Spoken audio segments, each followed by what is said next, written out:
Is it the duty of the showrunner to be such an agent of change? No. No. It's not your duty to do anything of the kind. It's your duty to make good Doctor Who. That's it. That's all the audience cares about.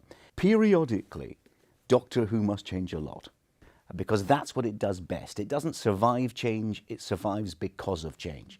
So occasionally, often coincident with a change of showrunner, you have to sort of wrench things around.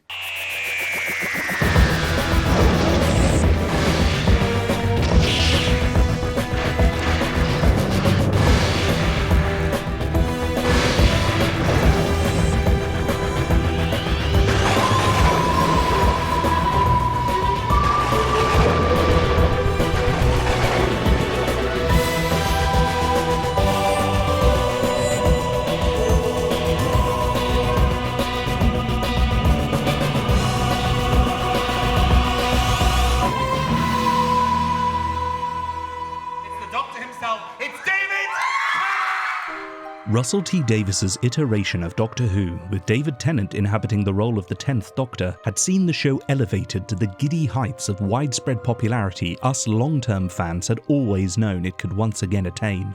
A whole new generation had embraced the mythos, tuning in for weekly episodes and holiday specials, devouring spin-off novels, dressing as their favourite characters, drawing and painting and writing and performing and expressing their love and devotion for a character and a story that had captured their imagination, just like it had that of their parents and even grandparents. But in 2007, as both the star and the showrunner decided to bow out after a 4th series and 5 specials to round off the decade before they sought pastures new, the ever-trepidatious BBC were not convinced that the magic would work with another team. It took Davies himself, with his seemingly boundless enthusiasm, confidence and faith in the programme, to convince them to commit to a handover with a new lead production team and lead actor. It seems the corporation hadn't really learnt the lesson that Doctor Who had taught over the previous 4 years, that the show itself is strong enough to weather the vicissitudes of television, that Davies, though a major factor in securing its successful return, was not the only showrunner who could pull it off. That honour, that Sisyphean task, now fell to writer Steven Moffat. Like outgoing Doctor David Tennant, Moffat hailed from the Scottish town of Paisley. From an early age, he was fascinated by Doctor Who, and has since said that the show was integral in inspiring him to want to work in television. After a few years as a teacher, Moffat's big break came when his children's comedy drama series Press Gang was commissioned for ITV, and enjoyed a successful and BAFTA award-winning 5-series run of 43 episodes, all penned by Moffat. From this, he went on to greater success, developing sitcoms such as Joking Apart and Chalk. This didn't stop him dipping his toe into the Doctor Who universe during its long wilderness years period when it wasn't being made. In 1996, he penned a contribution to Virgin Books' short story collection Decalogue 3. Titled Continuity Errors, the story featured the 7th Doctor and involved both a planet-sized library and the concept of the lead character using time travel to alter someone's attitude and perception towards the heroic Time Lord, ideas that Moffat would later revisit on the small screen. One of the other producers' husband is obsessed by Doctor Who, and so I think when she started to produce the show, he thought this was an ideal opportunity to actually write the Doctor for once. As mentioned in a previous episode, Moffat enjoyed the unique but brief chance to helm Doctor Who itself during this period, when he was commissioned to write the Red Nose Day charity short The Curse of Fatal Death, which poked good-natured fun at the now long-dormant show, while celebrating its quirkiness and most recognisable iconography. Look, will you people let me focus?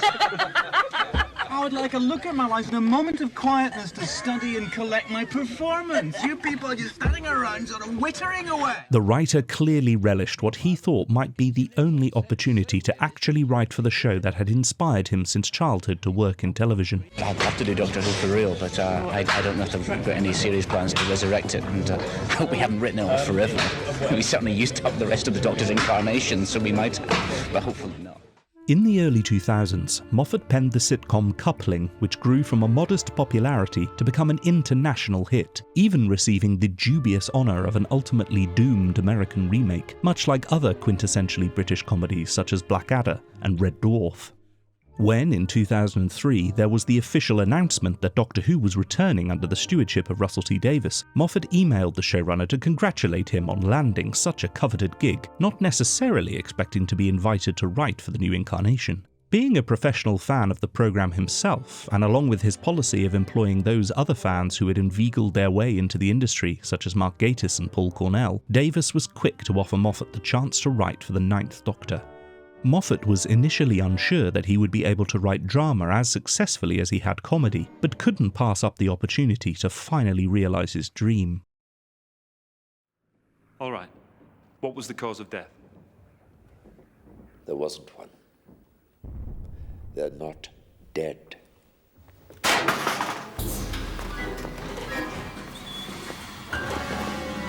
With the eventual The Empty Child a Doctor Dances two-parter, The Girl in the Fireplace, and the superlative Blink, Moffat instantly established himself as arguably one of the best writers for modern Doctor Who, winning both critical and audience acclaim for his deft handling of both the traditions of the show and the more modern emotional drama that marked the Davies era.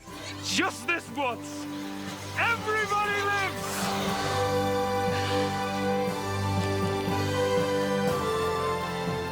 All three stories won the writer a prestigious Hugo Award in annual succession, as well as a BAFTA for Blink. With such success, it wasn't long before Hollywood would come calling.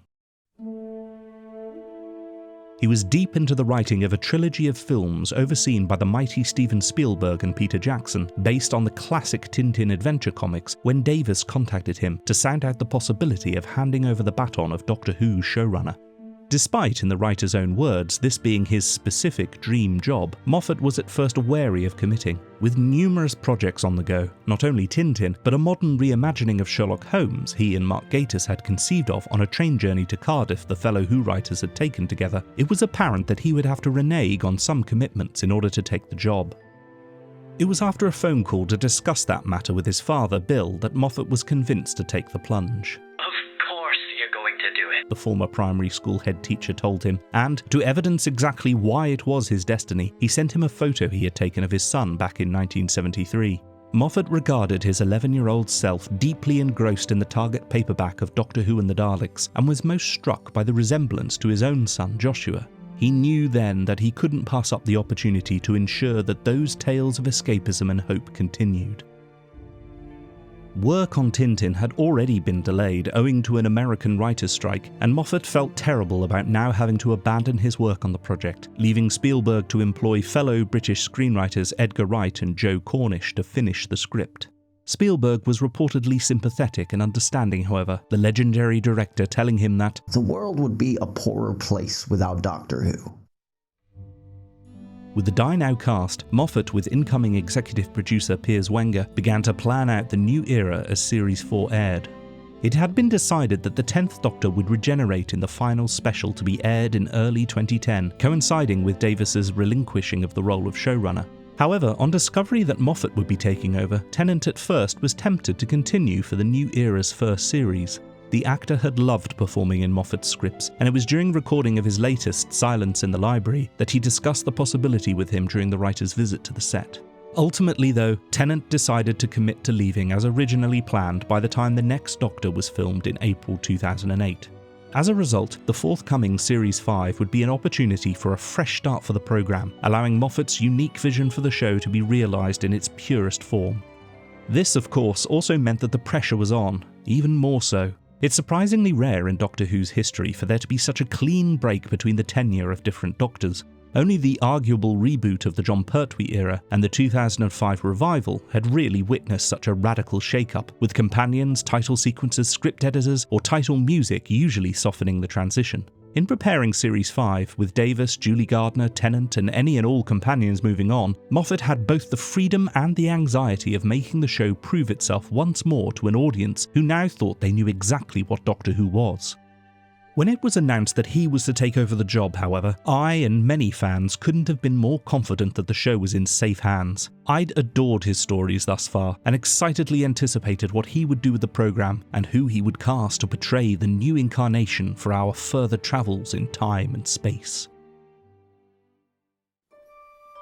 Matthew Robert Smith was born in Northampton in 1982 and nurtured a love of football from an early age. Indeed, he harboured aspirations to become a professional player and seemed well on the way when he suffered a serious back injury at the age of 16, developing spondylolysis, which ended his football career pretty much overnight.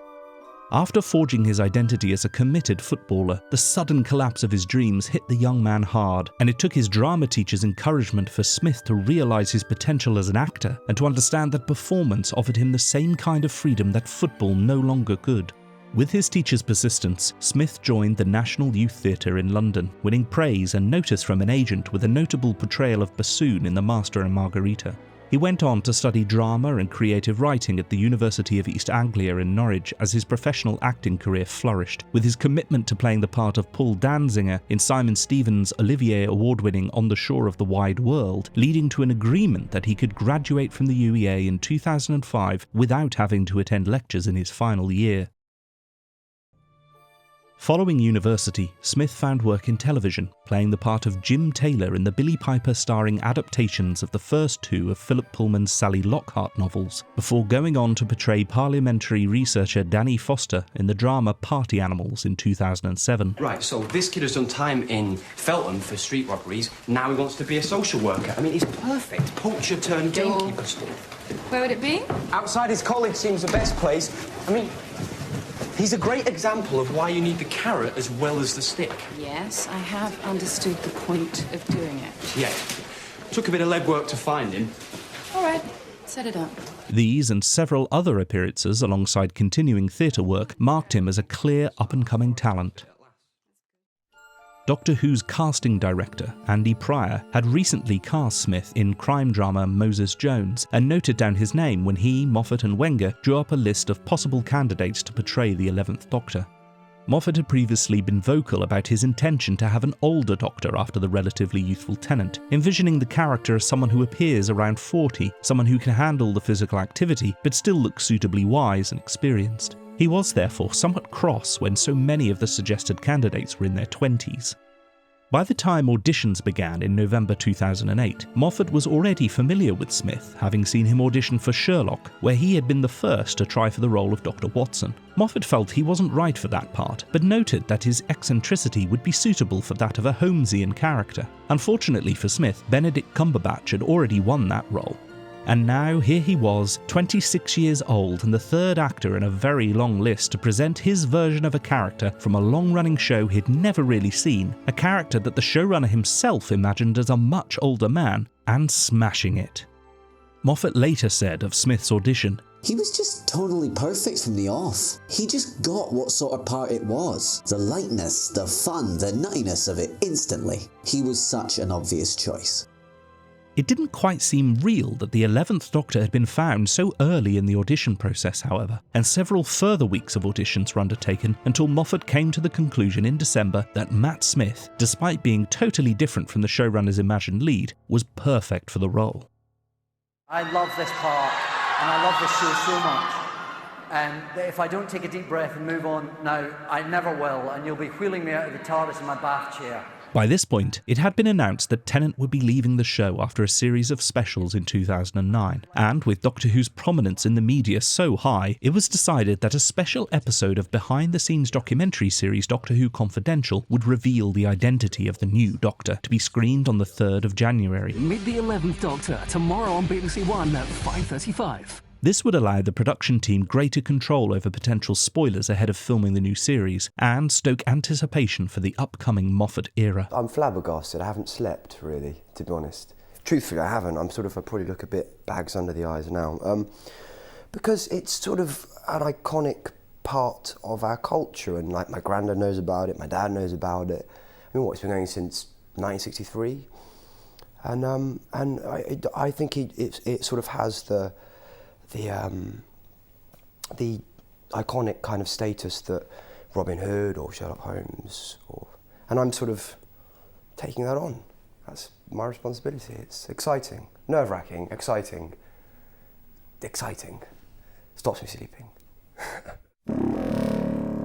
Initial reactions somewhat predictably focused on the actor's young age in comparison to his tried and tested predecessors, and his status as a relatively unknown actor provoked the typical headlines of tabloid hacks. For myself, I too was admittedly taken aback by his young age. Being only just over a year younger than the new Doctor, I was unsure whether I would be able to believe that here was an ancient and experienced alien as I had done with prior incarnations.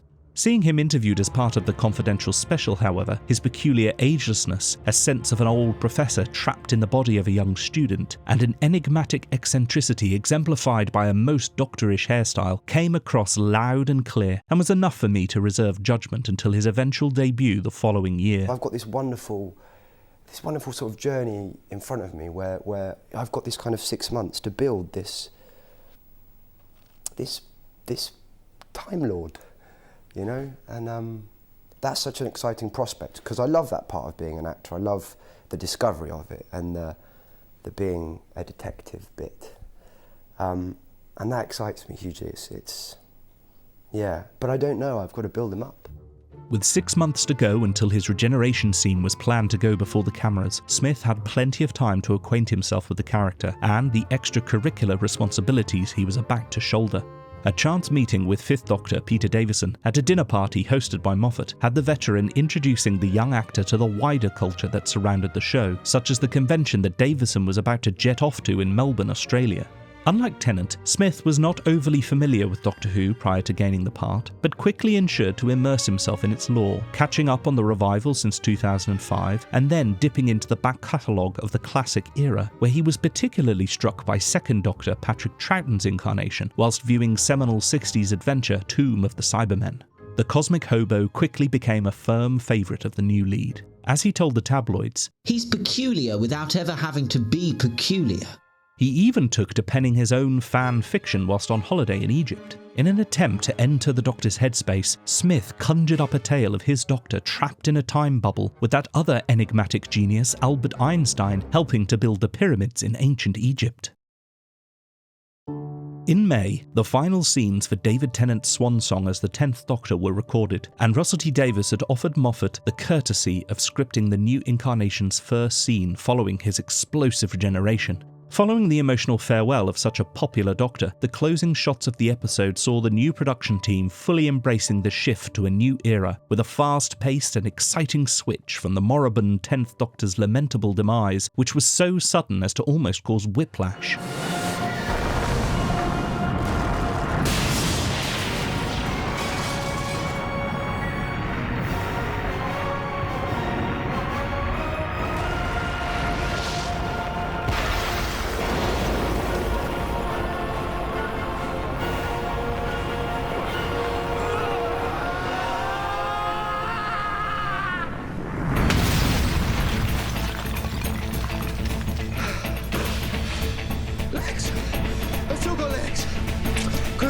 The choral, grandiose crescendo of music instantly transforms into an electric guitar riff led by a heart-racing percussive rhythm that reflects the new Doctor's joy at immediately being thrust into a new perilous predicament.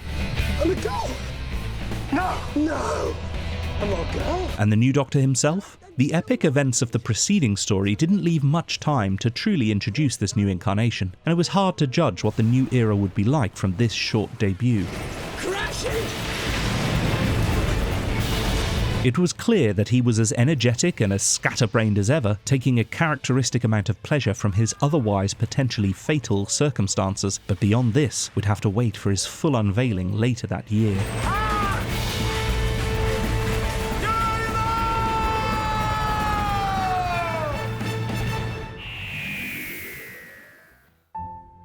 For the first time since 2005, the new series would see the debut not only of a new Doctor, but also of the rest of the TARDIS crew. With the 10th Doctor bidding farewell to all his companions before his departure, the risks were even higher for Moffat, as there would potentially be no continuity for the audience to latch onto in the form of a companion or existing character to bridge the gap. On the other hand, however, this gave the showrunner the opportunity to craft an original companion around whom he could orbit the narrative arc he had planned. Many fans, myself included, had hoped that Carey Mulligan's Sally Sparrow from the Moffat-scripted Blink might make a reappearance, but with Mulligan's career reaching the heights of Hollywood stardom by that point, this was ultimately unlikely. After a long audition process, Inverness-born Karen Gillan was finally cast as Amy Pond after her screen test with Smith showed an electrifying chemistry.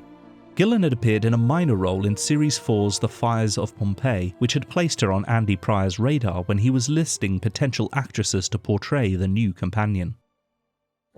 By June, filming was underway, with location shooting taking place on Southerton Beach in southern Wales for what would go on to be scenes in episodes 4 and 5 of the new series. Filming in public meant paparazzi, and the papers were duly filled with long lens shots of the new team the following day, giving most of us our first glimpse at the 11th Doctor's costume, companion, and a chunkier, bluer, more striking realisation of the TARDIS exterior, inspired by that featured in the Peter Cushing starring Dalek movies of the 1960s. Unlike when I first saw similar candid photos of the 9th Doctor taken during the filming of Rose, I immediately loved the look of the new incarnation. Smith had had several fittings with incoming lead costume designer Ray Holman, where initial experiments with long, swashbuckling coats were found to not reflect the character Smith was developing and were rejected. After many hours of trial and error, and with a sense of desperation ahead of a scheduled photo call, Smith suggested that he wear a tweed jacket and braces he had brought along, to which Moffat assented. Something still seemed missing, however, and Smith asked if he could don a bow tie to complete the look. Moffat was adamant that this not be a part of the new Doctor's outfit, feeling that the outdated, retro, ridiculous piece of fashion would be a send-up of the show. Piers Wenger convinced the showrunner to let the actor try, however, and once Smith put it on, the team agreed that the look worked. Moffat reluctantly admitted that it was perfect for the character, and after the debut of Series 5, bow tie sales of 94% above what they had been previously at clothes retailer Topman served to vindicate Smith's fashion sense.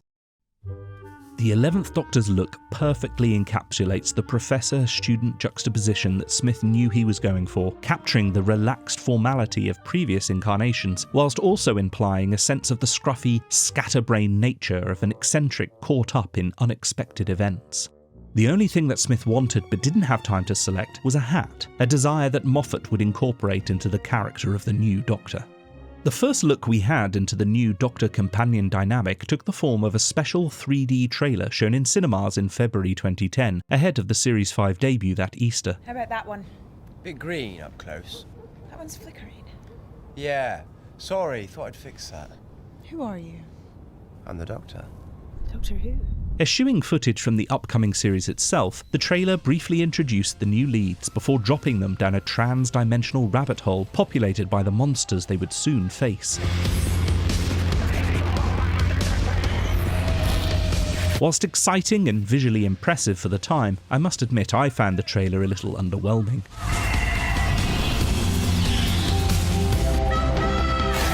Perhaps it was the music, provided by outside music company Delicious Digital, or the fact that I only saw the 2D version, and thus was not as wowed by the Daleks, weeping angels, and various debris flung towards the camera, but the trailer left me a bit nonplussed with a tone that felt a little too like children's television than the darker fairytale mood I was expecting from a Steven Moffat-helmed Doctor Who, despite the allusion to Alice in Wonderland.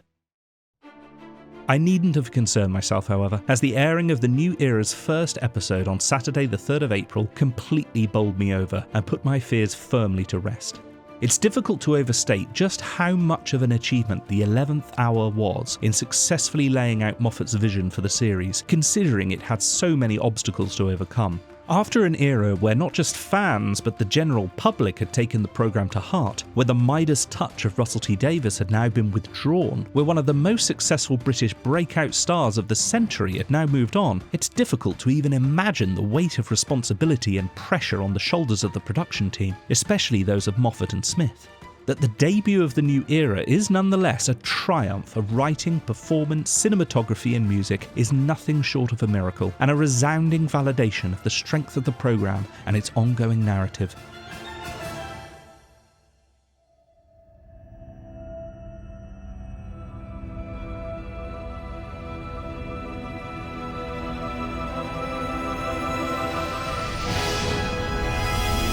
Opening with a quick resolution to the cliffhanger of Tennant's finale, the episode seemed to be very much in the same vein as that which had gone before.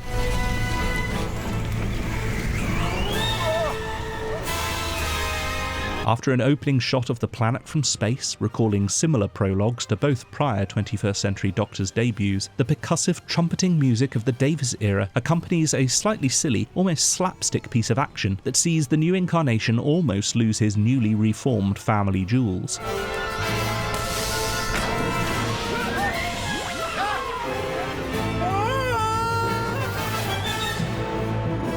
So far, so similar.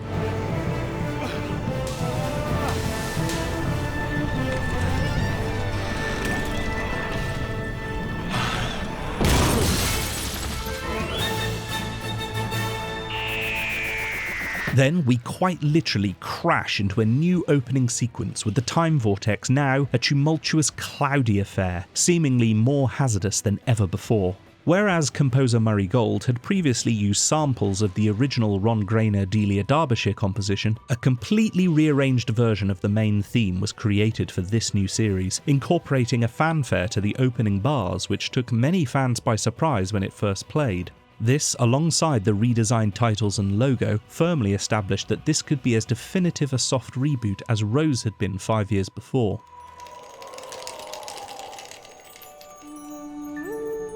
The opening shots of the episode proper serve to drive this home, with the inner city humdrum of the Davis era's settings eschewed in favour of a sleepy English village at night, a time and place that afforded Moffat the opportunity to bring his magical realism sensibilities to the fore as he introduces us to who will go on to be the new companion. Dear Santa, thank you for the dolls and the pencils and the fish. It's Easter now, so I hope I didn't wake you. But honest, it is an emergency. There's a crack in my wall. The contrast of what should be a cosy and quiet locale, the magical tension of a solitary child still awake when they should be in bed, with an ominous crack in a bedroom wall resembling a grim, crooked smile, something that unsettles the fragile security of the domestic haven, perfectly captures the central dichotomy of Doctor Who.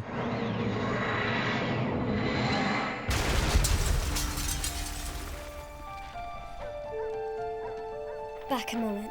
Perhaps it's because I grew up in a similarly quiet English village, but this fairy tale sensibility of Moffat in the vein of C.S. Lewis and Lewis Carroll, the childlike fantasy world with its adventures and dangers disguised as everyday objects or hidden in the corner of your eye, resonates with me so much more than the epic but less magical incongruity of farting aliens in the Houses of Parliament.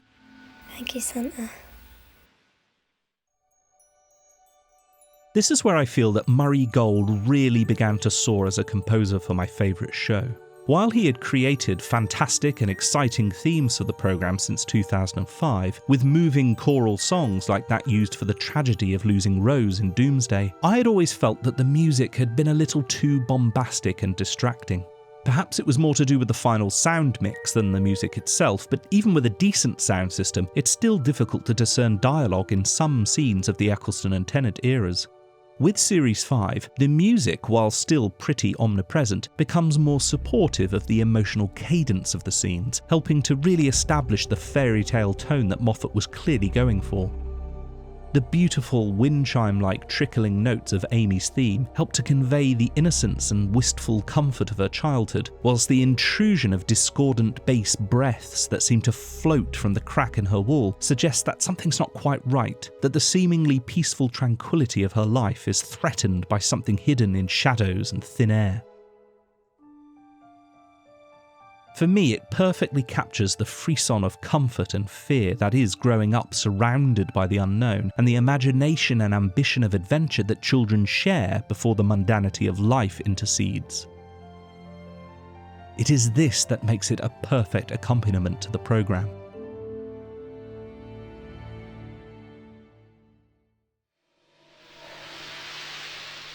Can I have an apple? With the TARDIS crashing in young Amelia Pond's garden, we are treated to introductory scenes for our new Doctor straight out of the enchanting 100-Acre Wood. Rather than have the Doctor bedbound and recovering like recent regenerations, Moffat instead launches him straight into the action, still wearing the ragged remnants of his previous self's clothes.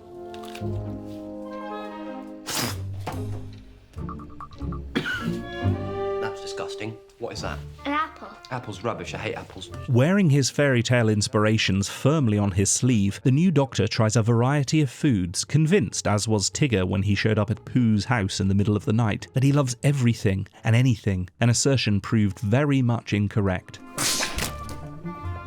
I hate yogurt, just stuffed with bits in. Whereas Tigger eventually settled on extract of malt, the 11th Doctor is finally satisfied by a bizarre combination of fish fingers and custard, and settles down to his meal with all the gusto of a heavily pregnant woman with cravings.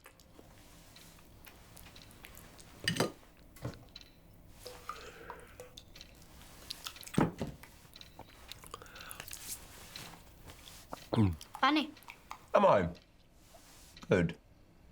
Funny's good. It's a joyous scene, amply demonstrating the new incarnation's eccentricity, energy, and hyperactivity. For the first time since the revival of the show, the sense of the Doctor's otherness, the implication that here is an alien attempting to pass himself off as human, is most obvious, and is only reinforced by the scenes that follow. This wall is solid and the crack doesn't go all the way through it. In the space of just a few minutes, we are treated to both aspects of the new Doctor's persona. The frivolous, ridiculous buffoon immediately intercut with the wiser, more cautious and thoughtful moral champion as he investigates the mysterious crack in Amelia's bedroom wall. But I'll tell you something funny. If you knock this wall down, the crack would stay put because the crack isn't in the wall. Where is it then? Everywhere. In everything. It's a split in the skin of the world. Two parts of space and time that should never have touched. Pressed together. In this way, one is reminded of both the 7th and 2nd Doctors, both of whom gave the impression of an ancient being projecting a facade of silliness to disguise their true identity.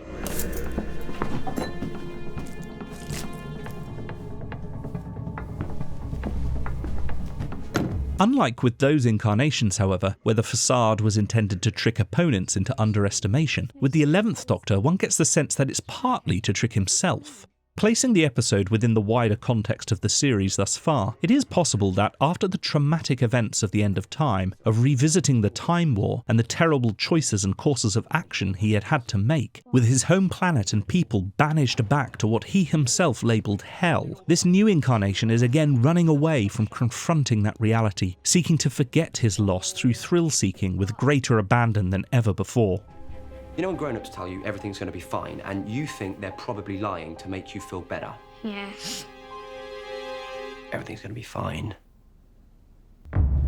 As in his previous episodes, Moffat goes on to further experiment with the idea of time travel and its narrative opportunities by having the new, less secure Doctor leave, only to return far later than planned, with young Amelia having grown up affected by her experiences that night to the extent that we learn she has undergone therapy in an attempt to come to terms with what couldn't possibly have really happened. I kept biting them. Why? They said you weren't real. As a result, she comes across as quite cynical and aggressive, with the shortened sobriquet and job as a kissogram implying that she, likewise, has thrown up a facade, but one in inverse of the Doctor's, one which disguises her fairy tale name and denies her fantastical experience. Baby, who's your friend? Who's Amy? You were Amelia. Yeah, now I'm Amy. Amelia Pond. That was a great name. Bit fairy tale. Catch. It takes the Doctor impossibly producing that first food she gave to him as a child to break the cynicism and gain her trust. And in that perfectly measured moment, halfway through an episode which is a rollercoaster of action, it is clear that here is a new TARDIS team as compelling to watch as any previous. I don't believe you. Just 20 minutes. Just believe me for 20 minutes. Look at it. Fresh as the day you gave it to me, and you know it's the same one.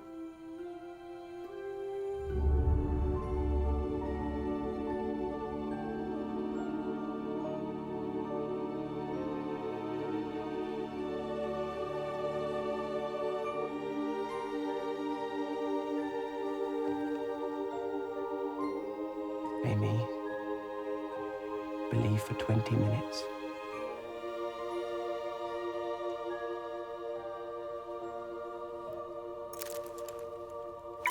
No. No! Identity and perception are the key themes of the episode, with the villainous prisoner Zero assuming the outward appearance of others, pretending to be someone else in order to hide from confrontation. Well done, Prisoner Zero. Perfect impersonation of yourself. By the ending, the enemy is tricked into revealing its true self, and the threat is banished. Did you think no one was watching? But the new Doctor isn't finished. You lot. Back here, now. Okay. Now I've done it. Discarding the clothes of his previous life, and following in the footsteps of both his third and eighth incarnations in assembling his outfit from odds and ends sourced from hospital lockers, we adopt the point of view of the all-seeing eye of the Atraxi as he steps through a hologram montage of his previous selves, greeting us now fully formed and final. Hello. I'm the Doctor.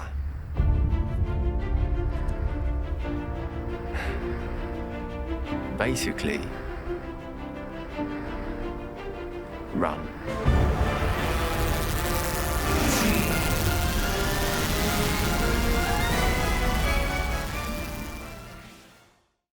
You wanted to come 14 years ago? I grew up.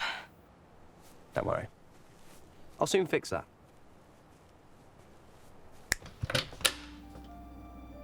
As Amy finally joins him for the adventures she has waited all her life to enjoy, the fairy tale aesthetic is further developed. It's not for nothing that she spends her first trip clad only in her nightie and slippers like Peter Pan's Wendy Darling. What are you doing? The complexity of the Doctor's character is also slowly unveiled to the audience. His explosive, disparaging speech to the humans when he realises that he'll have to essentially kill the ancient star whale, recalling the Ninth Doctor's anger and frustration with human weakness and immorality. 3 options. 1, I let the star whale continue in unendurable agony for hundreds more years. 2, I kill everyone on this ship. 3, I murder a beautiful, innocent creature as painlessly as I can. And then I find a new name, because I won't be the Doctor anymore. There must be something we can do some other way. Nobody talk to me, nobody. Human has anything to say to me today! And just like with Rose, it is his companion who has the insight to pick up on what he has missed, making him realise that his devastating plan of action is not necessary after all. The star whale didn't come like a miracle all those years ago. It volunteered. You didn't have to trap it or torture it. That was all just you. It came because it couldn't stand to watch your children cry. Their final tete-a-tete in the beast below solidifies their relationship as the Doctor realises once more how valuable it is that he is accompanied on his travels, that his wisdom and experience alone, jaded by tragedy, cannot solve all problems. Amazing, though, don't you think? The star whale. All that pain and misery. And loneliness. And it just made it kind. But you couldn't have known how it would react. You couldn't. But I've seen it before. Very old and very kind, and the very, very last. Sound a bit familiar?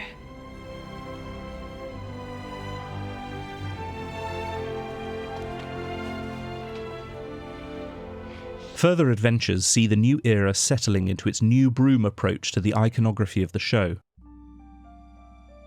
With the hub set of spin-off show Torchwood being destroyed at the end of its 3rd series in 2008, there was now more room at the purpose-built Upper Boat studio complex to house a larger TARDIS interior. Moffat took the opportunity to greater emphasise the size of the TARDIS, a sense that its corridors could well go on forever, as well as adding a more lived-in quality. This was something I welcomed, as I'd always been disappointed by the somewhat sparse console room of the previous era, with only a token mention of further interior doors off camera and a brief glimpse of the TARDIS wardrobe in Tennant's first story. Concept artist Sean Williams and production designer Edward Thomas helped to realise Moffat's vision and make best use of the larger space by designing a larger, multi-level set, with its copper and brass aesthetic creating a warmer yet still suitably strange ambience. I'm in my nightie. Oh, don't worry. Plenty of clothes in the wardrobe, and possibly a swimming pool. I've always been a little unsure of the asymmetry, but its eccentric layout wonderfully reflects the whimsy and erraticism of the 11th Doctor. Where do you want to start? We have succeeded. DNA reconstruction is complete. Another redesign was to prove ultimately unsuccessful, however. The third episode of the series saw the Doctor and Amy very quickly encounter the show's most implacable and constant enemies, the Daleks. A new Dalek paradigm.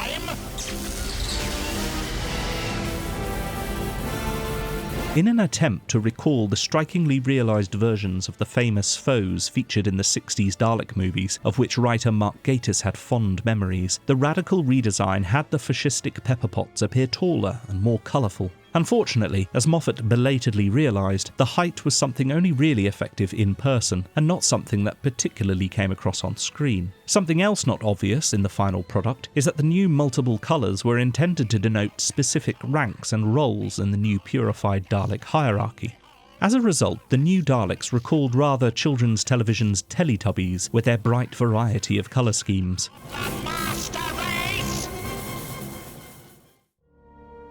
The new Paradigm Daleks, as they have become known, have since gained some retrospective appreciation, but for me the inclusion of the humped spine is probably the most egregious deviation from the tried and tested Ray Cusick original form. It was intended for this section to open, allowing the Dalek to switch appendages and weapons. As this does not actually happen in the story, the feature leaves them looking rather unnecessarily hunchbacked. Overwhelmingly negative responses from fans and the general public alike saw to it that when the Daleks returned in further series, the new paradigm would slowly be sidelined until they failed to appear altogether. I'm getting married in the morning. Reality slowly intrudes into the fantasy adventure as we learn that Amy is due to be married to her long-term boyfriend Rory the day after she left to travel with the Doctor. After the much-anticipated two-parter, The Time of Angels, Flesh and Stone, which saw the return of popular Moffat-created monsters The Weeping Angels and the enigmatic River Song, raising more questions than answers about her true identity. He doesn't know yet, does he? Who and what you are. It's too early in his time stream. Well, make sure he doesn't work it out, or he's not going to help us. I won't let you down. Believe you me, I have no intention of going back to prison. Amy's very adult sexual advances towards the Doctor upsets their relationship. Why would you need comforting? It is here where we see the previously romantic Doctor, who was quite receptive of young humans' advances, is no longer as lascivious in his new incarnation, now far more awkward and fumbling when the opportunity presents itself. You know what I mean? Yeah. No. About who I want. Oh, right, yeah. No, still not getting it. Doctor, in a word. In one very simple word, even you can understand. Look, you're getting married in the morning. In this way, the 11th Doctor is more in the tradition of his classic-era forebears, someone who sees himself as more father figure than boyfriend, and especially, and somewhat cheekily, similar to the incarnation portrayed by Jim Broadbent in Moffat-penned comic relief skit The Curse of Fatal Death, who was also an 11th Doctor. Oh dear. Seem to be a bit shy of girls now. One of the problems of changing personas. So unpredictable. Moffat has expressed regret of the somewhat shocking scene at the end of this otherwise superlative two-parter, with Amy's overtures to the Doctor bordering on sexual assault. But the scene functions as motivation for the Doctor to desperately act to repair his companion's relationship with her fiancé, affording the opportunity to introduce a third member to the TARDIS crew, a less credulous and reluctant adventurer in the form of Arthur Darvill's Rory Williams. It's meant to do that. From the off, the chemistry of the three heroes is pitch perfect, clearly reflecting the cheeky friendship the stars enjoyed in real life, which recalls the similarly effective partnership of Troughton, Hines, Watling, and later Padbury of the late 60s. Think. If they're fish people, it explains why they hate the sun. Stop talking brain thinking, hush. It's the school thing that I don't understand. Stop talking brain thinking, hush. I say we take the fight to them. What? A rivalry between Rory and the Doctor is developed, which some have suggested is like two potential partners vying for her affections, but I've always felt it's more like the overprotective concern of a father for his daughter on the part of the Doctor. I have to know, we go together, say, you're my daughter. What? Don't listen to him. Your daughter? You look about 9. Brother, then. Too weird. Fiancé. I'm not having him run around telling people he's your fiancé. No, you're right. Thank you. I mean, they've already seen the Doctor. You should do it. Me? Yeah. You can be my brother. Why is him being your brother weird? But with me, it's okay. Actually, I thought you were her fiancé. Yeah, that's not helping. Perhaps there is indeed some Electra complex thrown in if one wants to get into the psychology of the characters, but Amy's ultimate realisation that she'd rather die than lose Rory deftly resolves the issue. Be very sure this could be the real world. It can't be. Rory isn't here. I didn't know. I honestly didn't. Till right now. I just want him.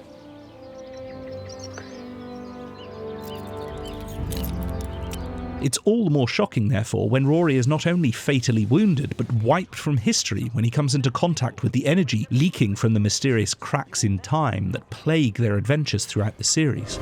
Amy, move away from the light. If it touches you, you'll be wiped from history. Amy, move away now. No, I am not leaving him. We have to help him. The light's already around him. We can't help him. I am not leaving him. We have to. No! I'm sorry. Get off me! Sorry.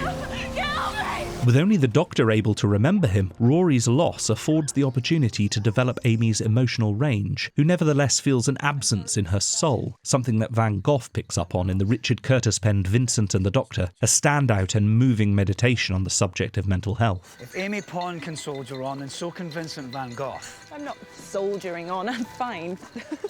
Oh, Amy, I hear the song of your sadness. You've lost someone, I think.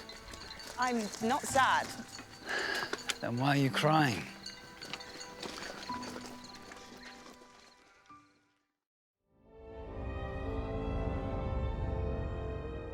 Where Series 5 really peaks for me is when all the narrative threads come together in the final two-part story, The Pandorica Opens, The Big Bang.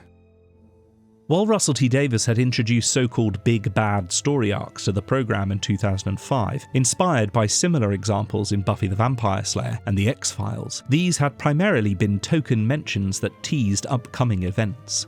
With Series 5, Moffat began to weave a story arc that not only encouraged viewers to speculate and tune in for the end of that series, but keep them wondering, questioning, and discussing for several years beyond.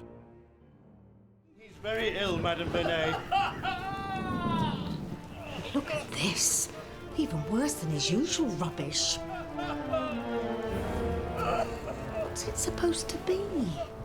Opening with a montage of scenes featuring the guest stars of previous episodes, we follow the journey through time of a lost Van Gogh masterpiece painted during a manic episode in which he foresees the ultimate fate of the Doctor's TARDIS, a destruction so cataclysmic that it cracks the skin of the universe itself across time, something yet to occur but rippling back from the future to affect all their adventures thus far. Word on the belt is you're looking for time travel. Are you selling? The time and space hopping during this pre-credit sequence effectively prepares us for the epic events that will be depicted, with the presence of River Song desperately acquiring the painting and manipulating her way into getting the Doctor's attention, suitably whetting our appetite for some explanation of the hints and teasers so far that season. Doctor, what is this?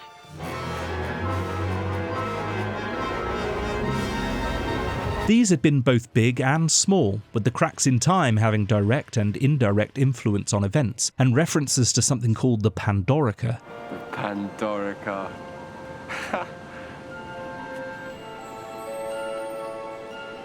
That's a fairy tale. But also, there were more subtle clues left for eagle-eyed viewers, such as the Doctor's mostly off-screen reassurance of Amy during Flesh and Stone, when, if one looks closely, he's wearing his tweed jacket after losing it to the grip of a weeping angel. But you don't always tell me the truth.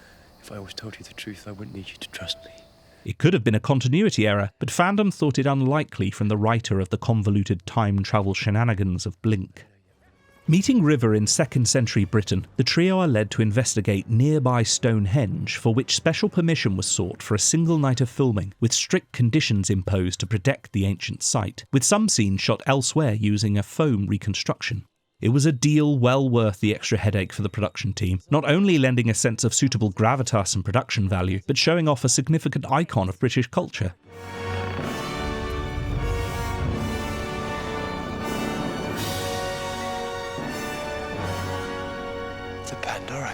With the discovery of a secret chamber beneath the famous monument, the audience are treated to the largest set yet constructed for the programme, the Underhenge that houses the mysterious Pandorica. Inspired by the iconic sets of movies like the Indiana Jones series and the classic Doctor Who story Tomb of the Cybermen, director Toby Haynes wanted something similarly impressive for the Pandorica chamber, instructing the design team to construct an impressive 360-degree set that would afford many choices of angle when it came to film.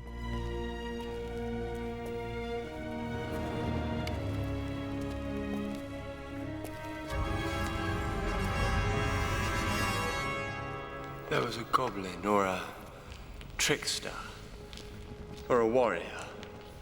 A nameless, terrible thing, soaked in the blood of 1 billion galaxies. The most feared being in all the cosmos. And nothing could stop it or hold it or reason with it. One day it would just drop out of the sky and tear down your world.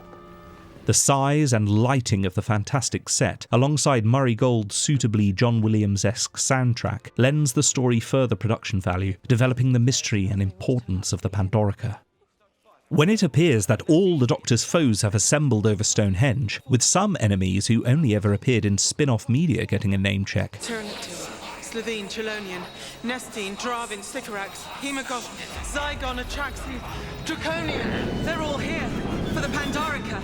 What are you? the stakes are raised to such a level that the Doctor's speech to them, a mirror of the one he made to the Atraxi back in his debut, really helps to sell the idea that here is the same character who has averted the end of the universe so many times before.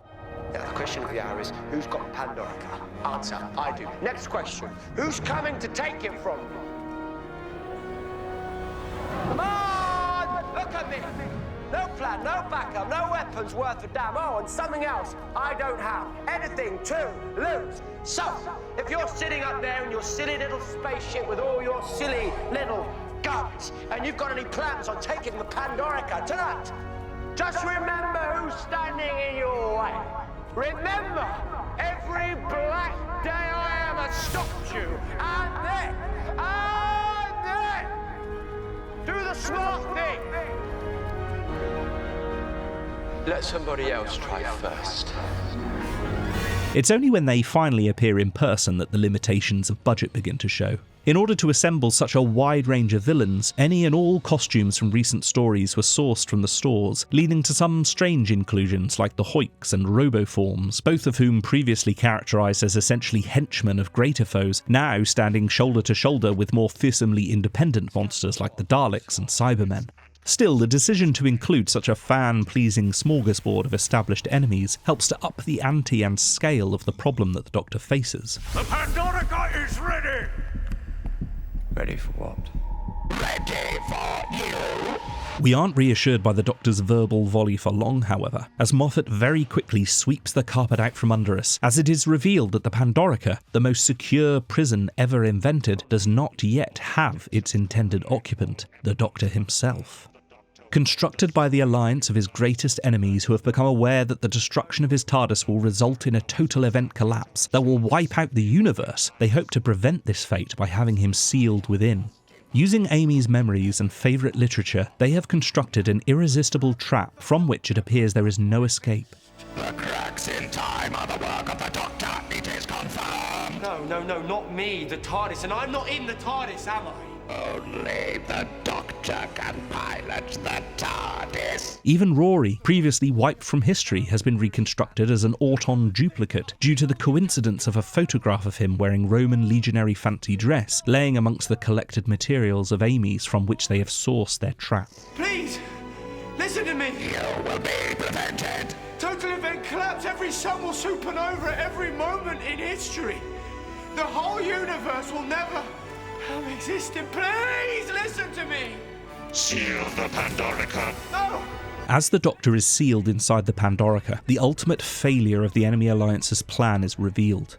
Believing the Doctor to be the only being able to fly the TARDIS, they have overlooked the presence of River Song, who therefore falls into yet another trap set by a mysterious third party. Silence will fall. Whereby the terrible, inevitable incident occurs. I'm sorry, my love.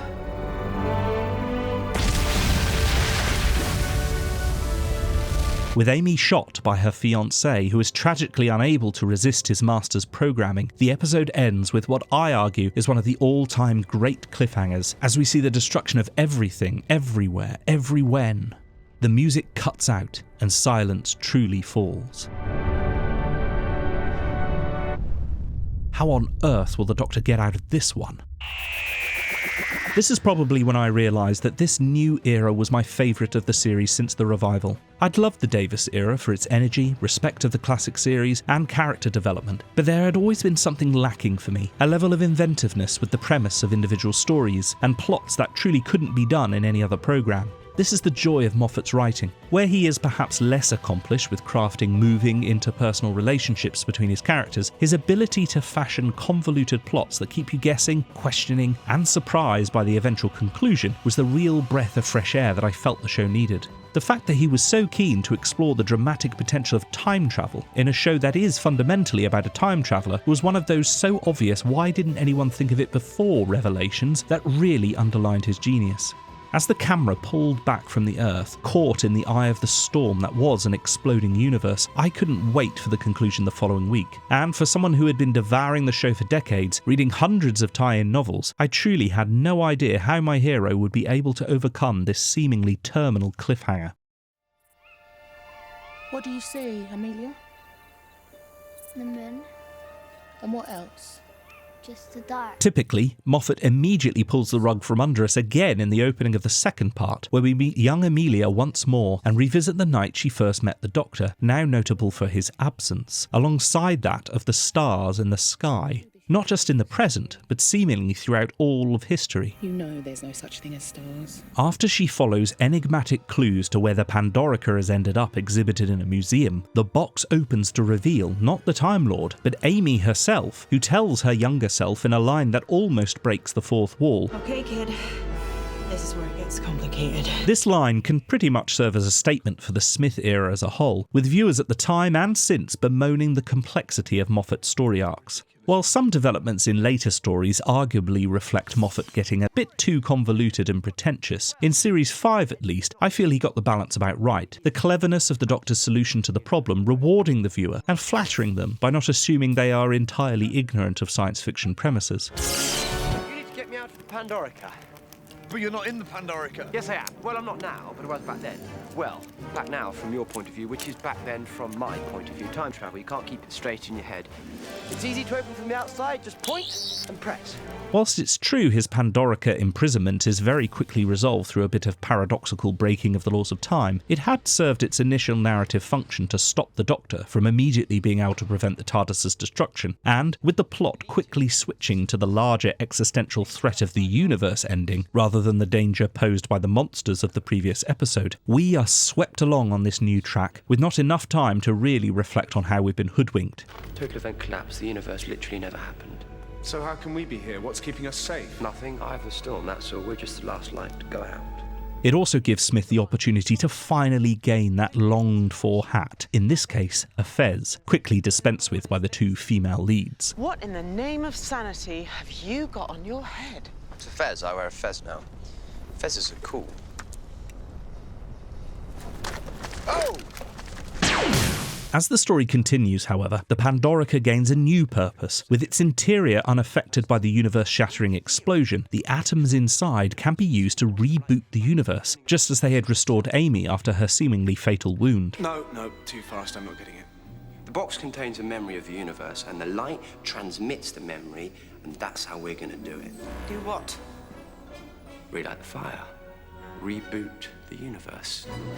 Come on! This desperate plan of the Doctor's leads to one of the most affecting scenes of the story, where it becomes clear that he's not only wanting to save the universe, but more importantly, is enacting the solution to the first problem he encountered in this incarnation, the mystery of Amy Pond. We learn that the crack in Amy's bedroom wall has not only robbed her of loved ones in the present, but also in the past, an injustice that the Doctor now intends to put right. It's gonna be a very big bang too. Try and remember your family and they'll be there. How can I remember them if they never existed? Because you're special. That crack in your wall all that time. The universe pouring into your head. You brought Rory back, you can bring them back too. You just remember You won't. You'll have your family back. You won't need your imaginary friend anymore. Amy Bond. Crying over me, eh? Guess what? What? Gotcha. Piloting the Pandorica to the centre of the exploding TARDIS means that he will be the only one not saved, and it seems he is destined to face the same fate as Rory before him. However, his expected death does not occur immediately, and he experiences moments of his life in reverse as his timeline unravels, an idea that Moffat took from the 1972 factual book The Making of Doctor Who. Good luck, everyone. Behave. Do not let that girl open her eyes. Amy, later. River, gonna need your computer. Realising that Amy, imbued with certain extra abilities due to the crack pouring its energies through her head throughout her childhood, the Doctor recognises one last chance to save himself, telling her sleeping childhood self a bedtime story, the fairy tale of a madman in his magic box, before stepping into the closing crack, curtailing the rest of his journey back through his life. I think I'll skip the rest of the rewind. I hate repeats. Live well. Love, Rory. Bye-bye, Bond.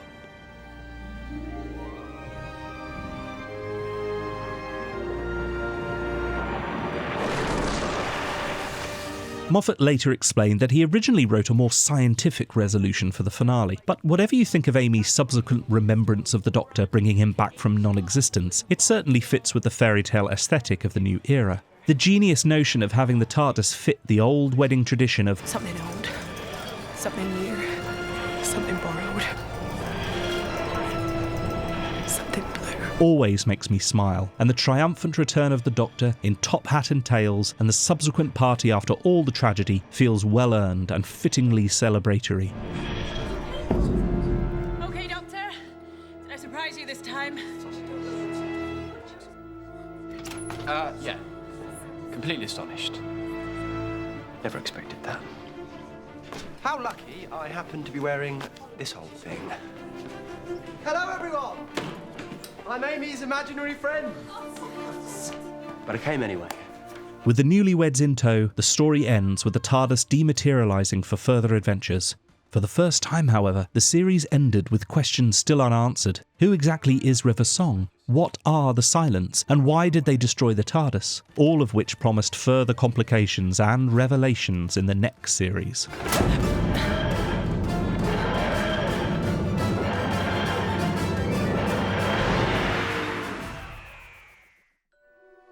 The two-part finale won a Hugo Award, a fourth win for a Steven Moffat penned story, and firm evidence that the new showrunner and team had truly delivered what many thought had been impossible, to maintain the show's success without the dream team of Russell T Davies and David Tennant, and with a new signature style, respectful of what went before, but emphatically different. The show was as popular as ever, with successful musical appearances at the proms prompting further exciting live shows, alongside a special exhibition of props and costumes with an interactive experience that opened at London Olympia before relocating to a longer-term residency in Cardiff in 2012. It's amazing. It's like you're actually in Doctor Who yourself. The show had also gained a strong following in America. Whilst Doctor Who had aired in the States sporadically since the 1970s, its featuring on various public television stations meant that there was not such a shared experience between fans who lived in different states or even different cities. Nevertheless, it had enjoyed an underground following, bolstered by the efforts of 1980s producer John Nathan Turner to raise its profile through convention appearances and participation in pledge drives. Now, if you enjoy watching Doctor Who, you'll want to support your local public television station. With the relaunch of the show in 2005, and after some protracted negotiations, the series began airing on various stations, especially cable channel BBC America, a venture joint-owned by the BBC and AMC networks, where the show began to gain a strong new following to add to the existent fan base, who had been raised on the steady drip feed of the classic series. With Matt Smith's first special of the 2010 holiday season, A Christmas Carol, the programme was, for the first time, transmitted on the same day in the USA as it was in the parent country, and American fans could now enjoy the series concurrently with those in Britain. Is it big? Nah. Just a little one. So little fella. What do you eat? Gaining 750,000 viewers, an 8% increase on those in the States who had enjoyed the previous year's special, clearly demonstrated that the show was certainly marketable to a wider audience. As such, the opportunity for co-production money and filming in the United States presented itself ahead of Series 6, and the production team began to draw up plans to exploit this prospect. The future was bright. But now I've been to the most amazing place of all. Paris! France! America, in fact. Doctor Who, an all-new season, coming spring 2011 to BBC America. I was going to say America. You may be wondering why I have focused so much on the first series of this era, and while it's true that this period saw the key moving parts installed to run smoothly for the next few years, and therefore requires a bit more attention in an overview, it's an undeniable fact that the rest of the Smith era didn't quite produce a run of stories as consistently high in quality as that first year. As many other high-profile shows had and would go on to discover, a convoluted story arc based around mystery is a big risk, potentially alienating more casual viewers and disappointing avid fans who invest such time and thought into deductions when eventual answers don't quite live up to the hype.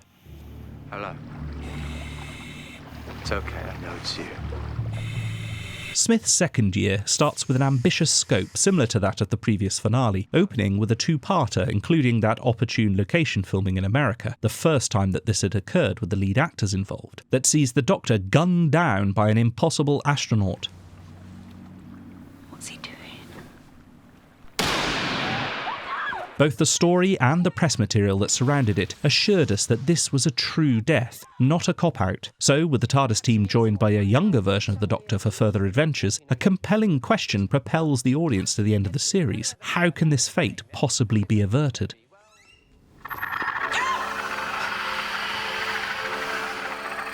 As the stories continue, we are introduced to another memorable monster in the shape of the Silence. Inspired by the central figure of Edvard Munch's painting The Scream, these towering enigmas have the ability to erase your memory of them as soon as you look away.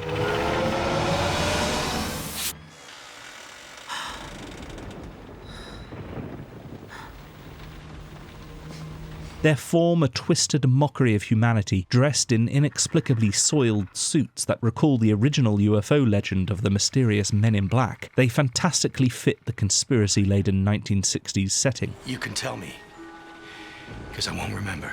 I love these creatures even more than the Weeping Angels, even if the explanation to the mystery of their origin or motivation is ultimately a little unsatisfying. But I'm getting ahead of myself. This world is ours. We have ruled it since the wheel and the fire. We have no need of weapons. Yeah. Welcome to America. Series 6 sees some ambitious and fun stories, with the TARDIS trio providing some excellent chemistry as we travel to a 17th century pirate ship, in a surprising prequel to long-lost Hartnell classic The Smugglers. Yo-ho-ho! Or does nobody actually say that? And a superlative effort by Neil Gaiman, with the cheekily titled The Doctor's Wife, where the new magical realism aesthetic perfectly suits the famous author's style and tone. I don't understand. Who are you? You really not know me? Just because they put me in here? They said you were dangerous. Oh, the cage, stupid. In here? They put me in here? I'm the... Oh, what do you call me? We travel. I go... The TARDIS. Time and relative dimension in space. Yes, that's it. Names are funny. It's me. I'm the TARDIS. Scattered throughout these stories are cameos by a mysterious woman wearing an eye patch that, like the clues of previous series, keep us guessing as to their significance. Hello. Who are you? No, I think she's just dreaming. This time, however, we didn't have to wait for the end of the series for the reveal. Just stay calm.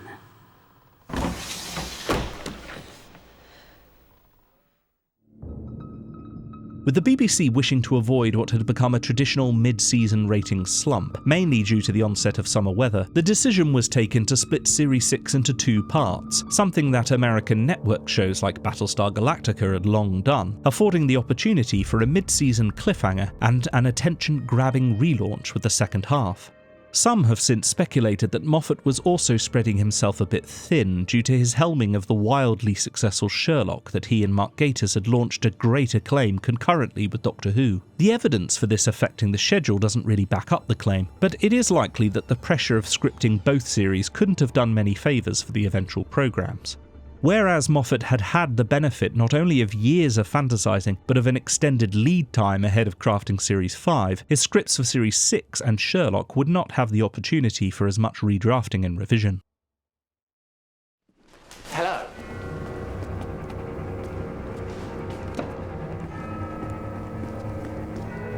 With the biotechnological doppelgangers of the rebel flesh, the Almost People, laying the groundwork, the mid-season cliffhanger reveals that Amy has been physically elsewhere the entire series, having been abducted by who we now know is one Madame Kovarian, a consciousness linked to a flesh avatar, while she is prepared to give birth to a child conceived with Rory on board the TARDIS on their wedding night.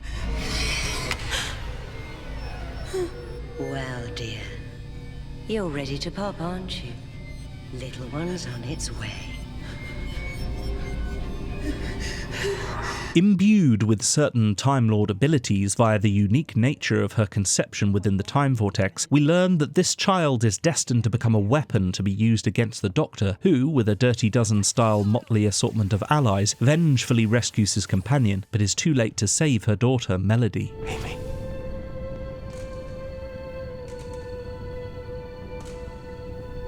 Yeah, we know. And then the revelation that was to hold our interest until the second part of the series later that year, the truth of River Song's origin. It's your daughter's name, in the language of the forest. I know my daughter's name. Except they don't have a word for pond. Because the only water in the forest is the river. The Doctor will find your daughter, and he will care for her whatever it takes. And I know that.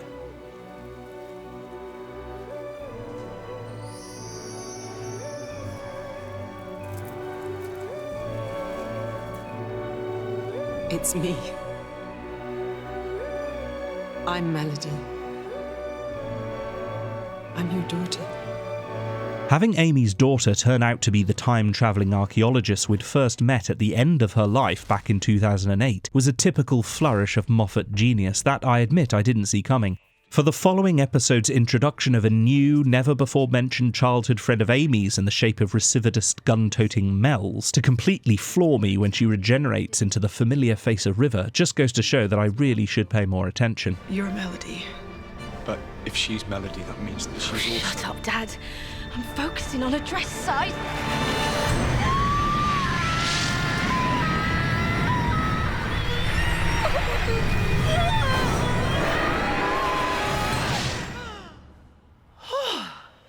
This is where I feel that the 11th Doctor's character takes a bit of a turn, the sexually charged flirtation of his verbal spar with River, at odds with how he had been seen to interact with women in general, and River specifically. Whilst it's true that the scene is really about what they're doing behind their backs, figuratively and literally, it just feels a little too out of character for someone who had been fumbling and bumbling in the face of River's assured and somewhat predatory approaches.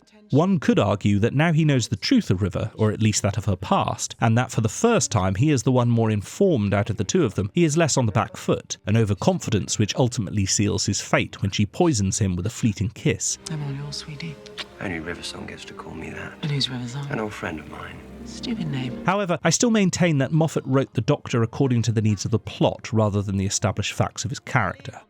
Many feel that this story, Let's Kill Hitler, is not a particularly strong episode, but I disagree. It's a key one for wrapping up several of the ongoing threads about River as she progresses from femme fatale to redeemed hero in the space of just 50 minutes, and to have the Silencer's plan foiled not so much by the actions of the Doctor, but by the example he sets and the strength of love his companions express for him, is a clever and very apt resolution for Doctor Who, in my opinion.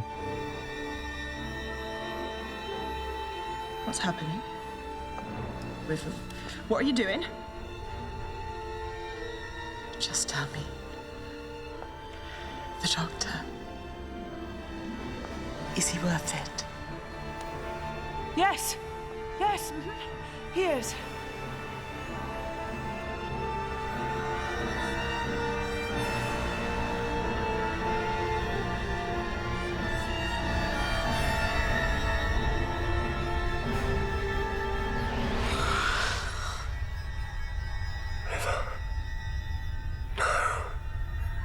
What are you doing? Hello, sweetie.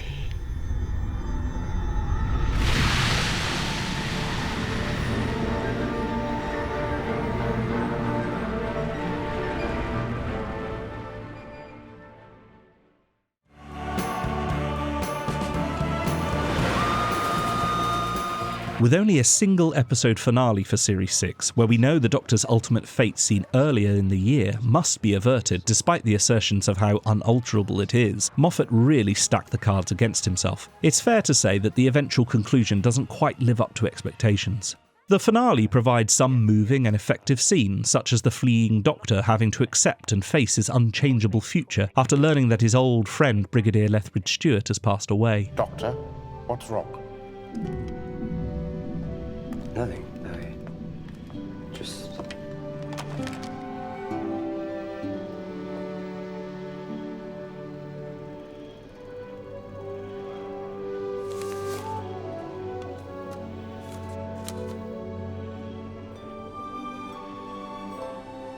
It's time.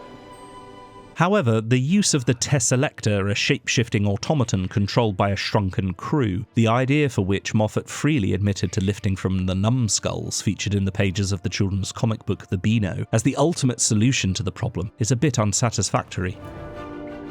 The Tesselector. A doctor in a doctor's suit.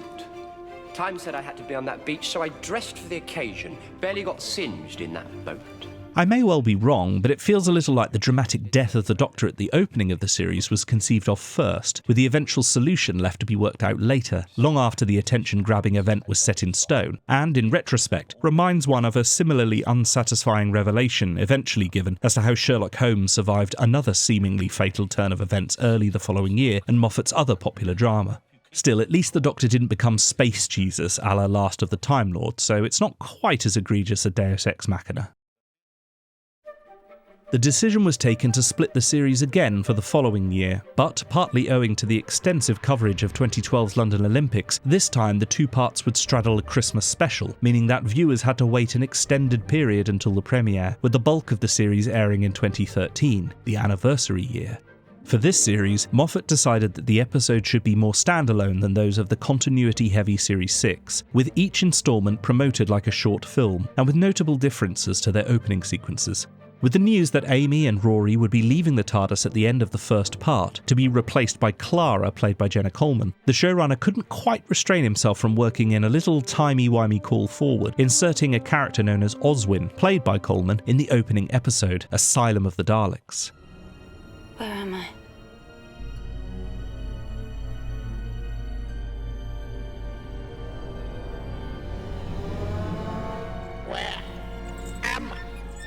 With the twist that Oswin has in fact been converted into a Dalek, speculation was rife as to how the character could possibly go on to travel with the Doctor later in the series. Please, just come back into the TARDIS. Come along, Pond, please.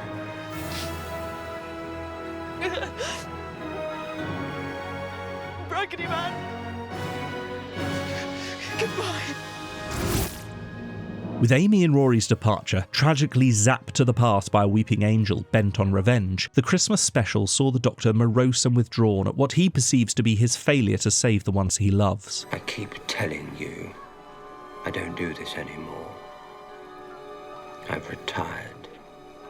With a new title sequence and music alongside a redesigned TARDIS interior by masterful new production designer Michael Pickwoad, everything points to a substantial amount of time having passed since we last saw our hero.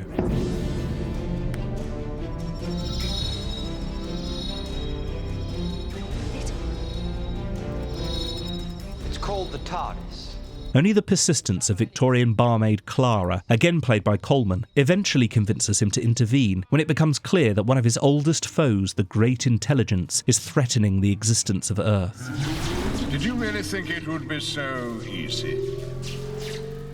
As Clara succumbs to wounds inflicted during their battle with the Intelligence's minions, the Doctor remembers his earlier encounter with her doppelganger in the future, spurring him on to discover the truth of this impossible girl. But where are you going?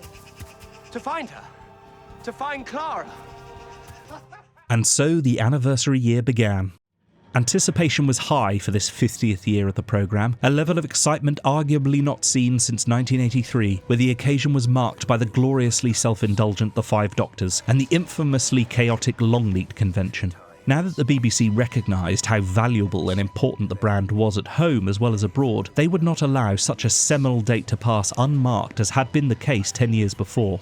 As such, a number of exciting Who-related projects were put into production, including a drama written by Mark Gatiss about the creation of the show in 1963, and a hilarious comedy short in the vein of Curb Your Enthusiasm directed by Peter Davison and featuring many former Doctors, culminating with a feature-length special of the programme commissioned to be aired on the 23rd of November itself and simultaneously screened in select cinemas. The Day of the Doctor.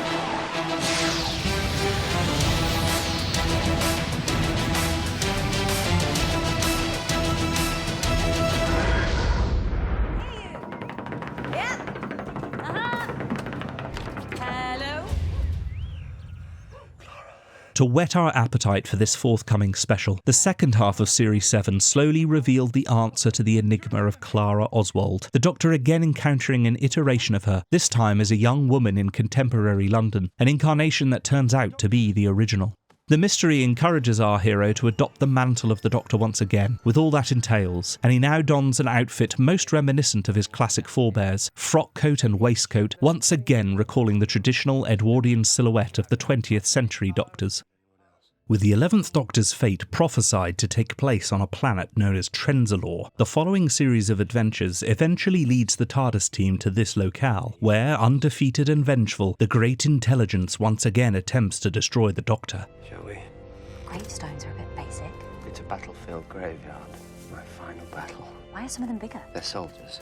Bigger the gravestone, higher the rank. The ominous planet is littered with the fallout of the Doctor's apparent final battle, where, within his disintegrating TARDIS, can be found the complex scar in space-time that marks his future self's final resting place. Time travel is damage. It's like a tear in the fabric of reality. That is the scar tissue of my journey through the universe. My path through time and space. From Gallifrey to Trenzalore.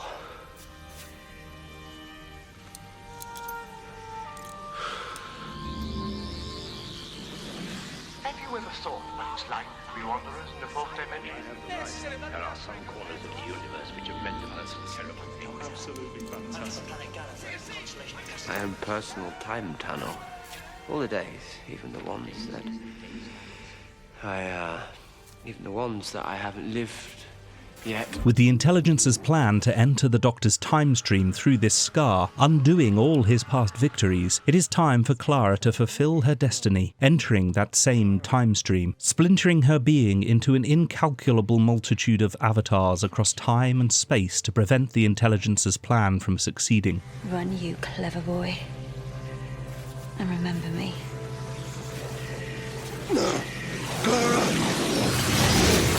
Many fans felt this action of Clara's was the first indication of how the show would pivot to elevating her importance above that of the Doctor's, and whilst I intend to cover this argument in more detail next episode, it should be stated here that I don't entirely agree with this assessment.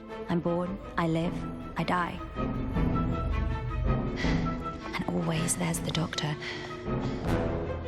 Always I'm running to save the Doctor again and again and again. And he hardly ever hears me. But I've always been there. Doctor? Yes? What is it? What do you want? Whilst the cheeky inclusion of a scene where Clara helps the First Doctor to originally choose the TARDIS might sit a bit uncomfortably with those who wish to assume that such assistance undermine some supposed significance of this choice, it's a fun way of giving a nod to the past. The montage of previous incarnations, an important acknowledgement, especially to the wider audience, of the long history of the programme that teases the upcoming festivities of the anniversary special.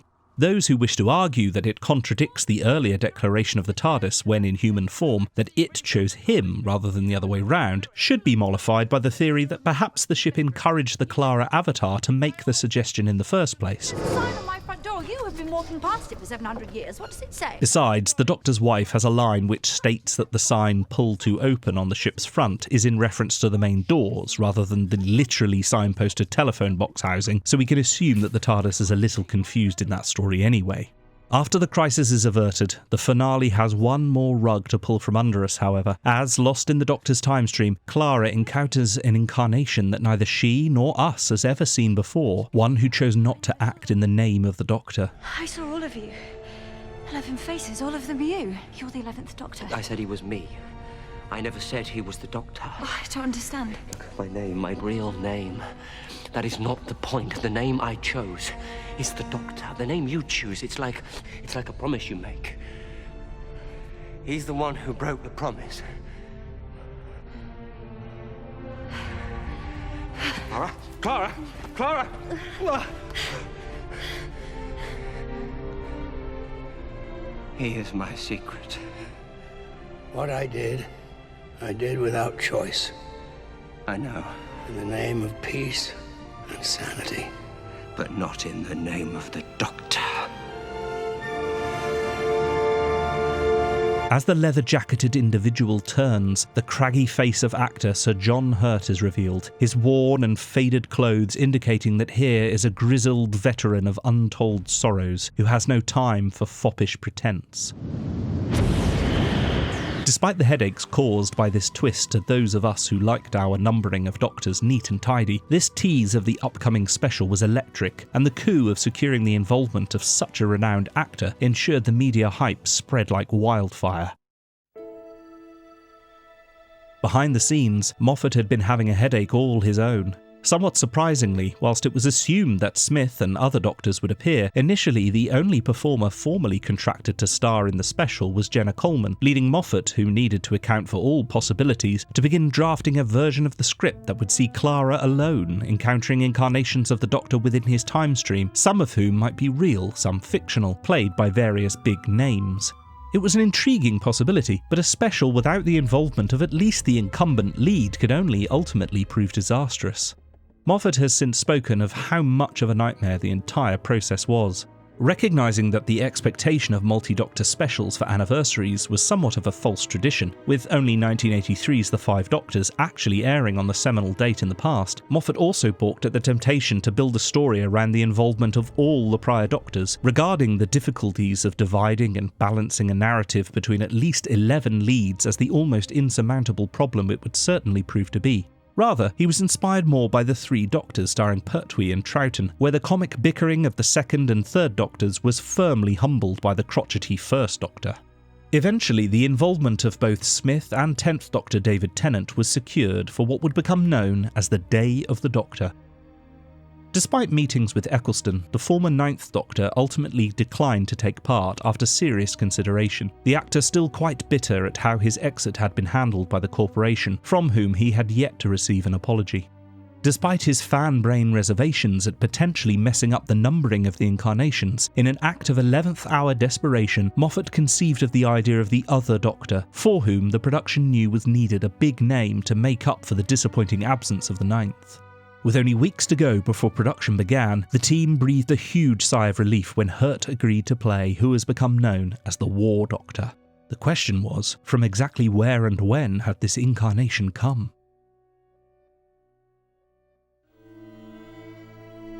73-year-old John Hurt was a major name both within and without the sci-fi genre, having successfully split his career between stage and television, where he won many accolades, before going on to portray the first victim of one of cinema's most iconic extraterrestrial terrors in Alien, and an Oscar-nominated turn portraying the tragic Victorian Joseph Merrick in The Elephant Man.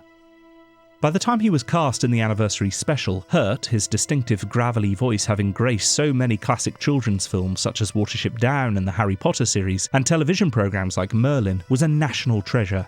His was the first and only name mooted to portray this previously unseen incarnation of the Doctor, someone who could have played the lead during the 90s had the show not been off the air. Indeed, Hurt had been considered for the role when the 1996 TV movie was cast.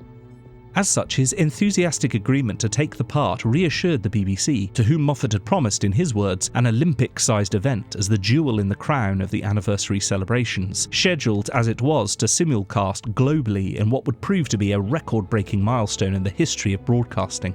With fan favourite Billie Piper also secured to return for the special, all the pieces seemed to now be in place for something really special to look forward to come November.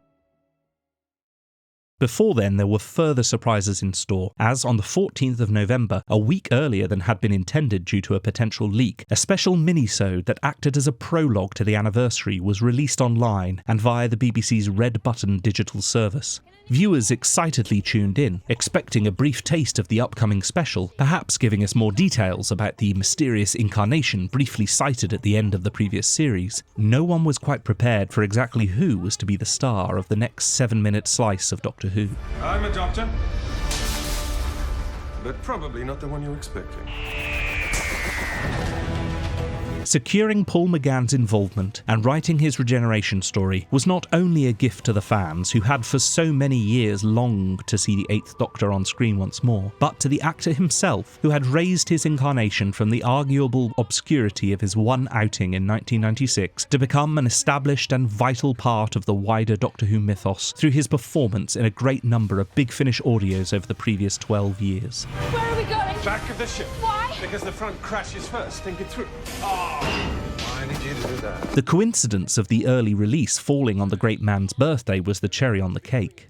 And oh, how magnificent is this short film in showing us exactly how great is McGann's incarnation. Don't worry, it's bigger on the inside. What did you say? Bigger on the inside, is that what you said? Yes, come on, you'll love it. Is this a TARDIS? Yes, but you'll be perfectly safe, I promise you. Don't touch me! I'm not part of the war. I swear to you, I never was. You're a Time Lord. Yes, I'm a Time Lord, but I'm one of the nice ones. Get away from me! Oh, look on the bright side, I'm not a Dalek. Who can tell the difference anymore? Cass!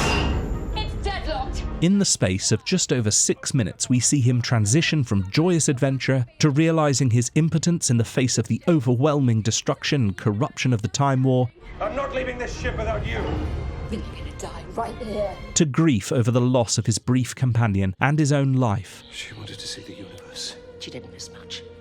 It's very nearly over. I could have saved her, I could have got her off this. She wouldn't listen. Then she was wiser than you. Before anger and grim resolution takes hold, to be carried over into his next regeneration, all of which McGann handles with such aplomb that the only thing to be left unsatisfied about is the realisation that this might be the only time we ever get to see him do this again. What would she say? To me, nothing. I'm a Time Lord. Everything she despised. She would beg your help, as we beg your help now. The universe stands on the brink. Physician, heal thyself.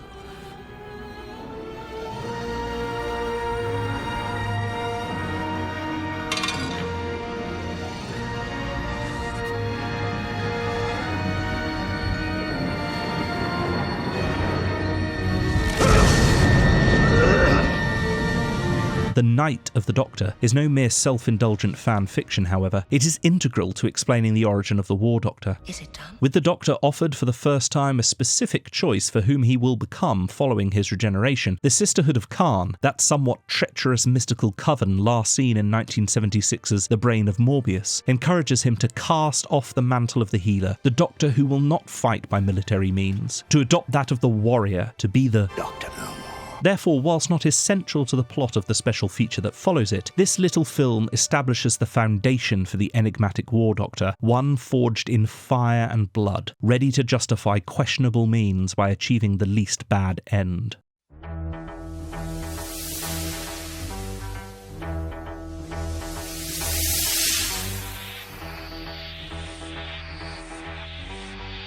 Opening with a nod to that 1963 first episode with the original titles dissolving to those familiar I. M. Foreman letters, signifying that that old junkyard still stands in Shoreditch all these years later, we find Clara, now teaching English at Coal Hill, which, I was happy to see, has one I. Chesterton serving as the chair of governors, alongside a head teacher who shares a name with the man who first wrote that script 50 years prior.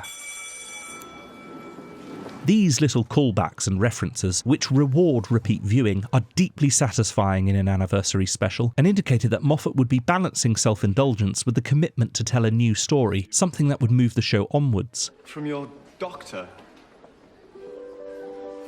Did he leave an address? By this point, it had been announced that Smith would be leaving at the end of the year. Like his favourite predecessor Patrick Troughton, the gruelling filming schedule and concerns over his career helped to make the lead's mind up after what would go on to be a 4-year commitment. Fancy a week in ancient Mesopotamia? Although he has since expressed regret at not committing to a further series, moving on after the anniversary year was the sensible choice and fit with the tradition of 3 series and out to which many of the former Doctors had adhered. In August, his successor Peter Capaldi had been revealed in a rather misjudged live special. Whilst I will cover this in more detail next episode, it is significant to note that viewers went into the 50th anniversary aware that it was the end of an era, and with Moffat's past form of surprising us even when we thought we knew the lay of the land, all bets were off when it came to precisely what was about to unfold. With the securement of cinema screenings early in the process, and with the BBC trialling 3D programming with sporting events and some dramas, the special was filmed with this effect in mind. With many action-adventure films being regularly released in this format, and 3D televisions becoming more popular in recent years, several broadcasters experimented with the technology around this time. By 2013, however, consumer enthusiasm for the technology was proving to fall far short of expectations, and, ironically, The Day of the Doctor was one of the last productions for which the BBC employed 3D techniques. It might surprise some to learn that I did not make the pilgrimage to the cinema to view the special, but after a long week at work I chose to watch the episode in the same fashion in which I had first encountered Doctor Who, on my parents' sofa, and although they had acquired a much better television than the one on which I had watched Dimensions in Time back in 1993, it was not capable of showing a 3D picture.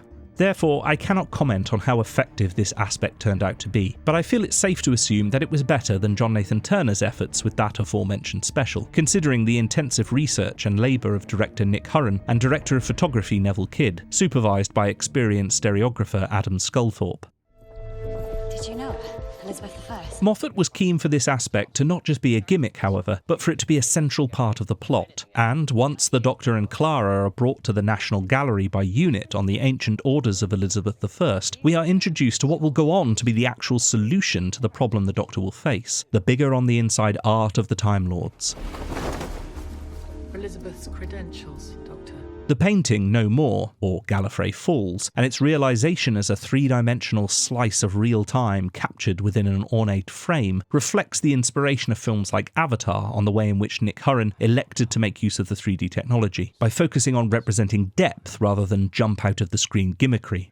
This also ensures that those of us watching in 2D also benefited in some way from the extra lengths the production team had to go in order to produce Doctor Who in this novel format. You okay? He was there. Who was? Me. The other me. The one I don't talk about. I don't understand. With the painting's unveiling, the light-hearted opening transitions to morose darkness as we realise that the day of the title refers to that time often mentioned but never seen until now, the day the Doctor ended the Time War, and with some effective digital trickery, we travel into those events to see exactly what led to that fateful moment. The last day of the Time War. The war to end all wars between my people and the Daleks. And in that battle there was a man with more blood on his hands than any other. A man who would commit a crime that would silence the universe. And that man was me.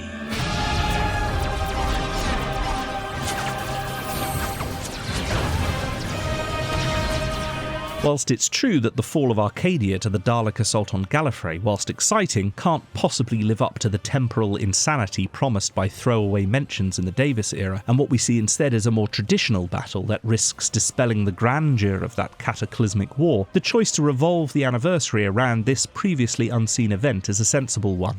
With the war and the Doctor's role in ending it having had such a significant impact on the character since the revival, Moffat's choice to return to that moment, to finally confront the elephant in the room that was the revelation that the Doctor had wiped out his entire race, and to right that wrong, that most un-Doctorish action, was important in moving the narrative forward, ensuring that in future the Doctor would no longer need to bear this cross, and remind the audience that no matter the odds, there's always another way. A most Doctor Who sentiment.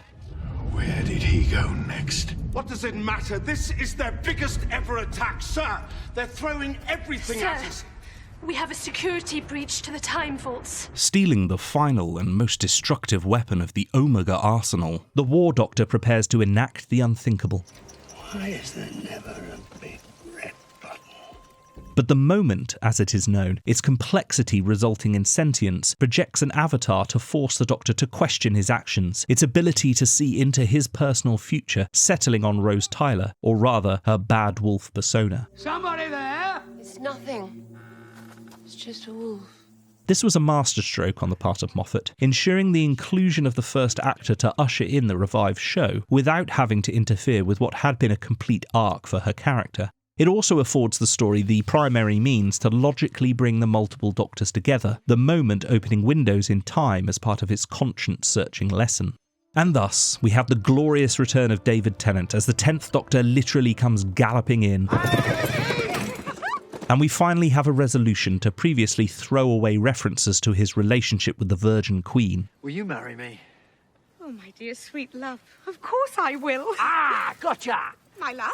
1. The real Elizabeth would never have accepted my marriage proposal. As he typically but accidentally marries the Queen, those of us who have been paying attention realise that this adventure takes place for him in that period where he was on the run from confronting his fate, the 4 knocks which augured his doom. Ding. What's that? It's a machine that goes ding. Made it myself. Lights up in the presence of shapeshifted DNA. Ooh. Also, can microwave frozen dinners from up to 20 feet and download comics from the future. I never know when to stop. My love, I do not understand. I'm not your love, and yes, you do. You're a Zygon. Despite initially worrying about whether he'd be able to recapture his performance, Tennant deftly slips back into the role as if it never left, attempting to foil a Zygon invasion with all the frenetically breathless, slightly clumsy aplomb that had worked his incarnation into the hearts of so many.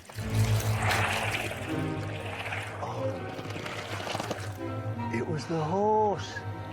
I'm going to be king. Although why his hair is so uncharacteristically flat is anyone's guess. You're not.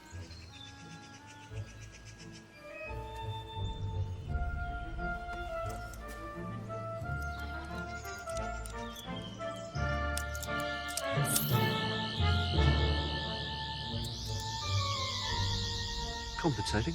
For what? Regeneration, it's a lottery. Oh, he's cool. Isn't he cool? I'm the Doctor and I'm all cool. Oops, I'm wearing sand shoes. When the 11th and 10th Doctors finally meet, that inspiration of the 3 Doctors comes to the fore, their bickering recalling that earlier team-up, but with the added dimension of some metatextual fun-poking, especially once the War Doctor arrives, acting as both representative of the classic-era Doctors in his criticism of their apparent youth, and a certain section of fandom in his berating of their use of the sonic screwdriver. You're my future selves? Yes. Am I having a midlife crisis? Why are you pointing your screwdrivers like that? They're scientific instruments, not water pistols. Bringing back the Zygons is another gift to the fandom, the shape-shifting monsters being a firm favourite of us devotees despite being limited to only a single appearance previously. Their inclusion is really only a device to ensure the greater plot of the episode can unravel, however, and despite a suitably grotesque update to their process of transformation,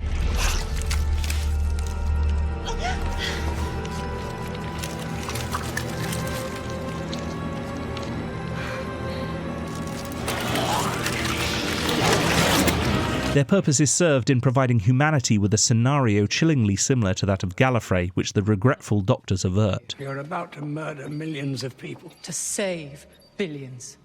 How many times have you made that calculation? Once. me into the man I am now.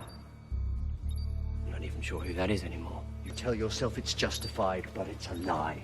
Because what I did that day was wrong. Just wrong. And because I got it wrong, I'm going to make you get it right. How? Any second now, you're going to stop that countdown. Both of you together. And then you're going to negotiate the most perfect treaty of all time. Safeguards all round, completely fair on both sides. And the key to perfect negotiation. Not knowing what side you're on. So, for the next few hours, until we decide to let you out, no one in this room will be able to remember if they're human or Zygon. Whoops! Daisy!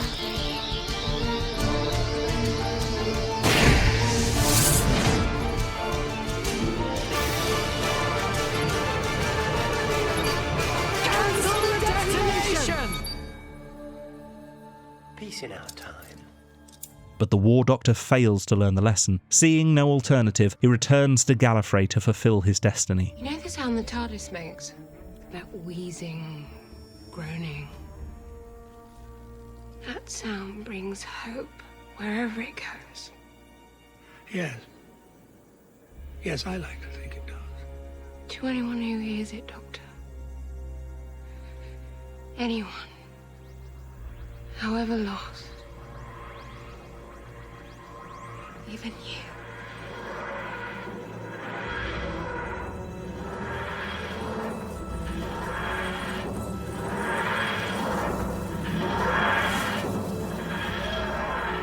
A last effort by the moment to save him from this terrible choice brings the other Doctors to him, but rather than seeing the solution, they choose to join him, to share the responsibility, forgiving him his actions when they realise how reluctantly and resignedly he took them.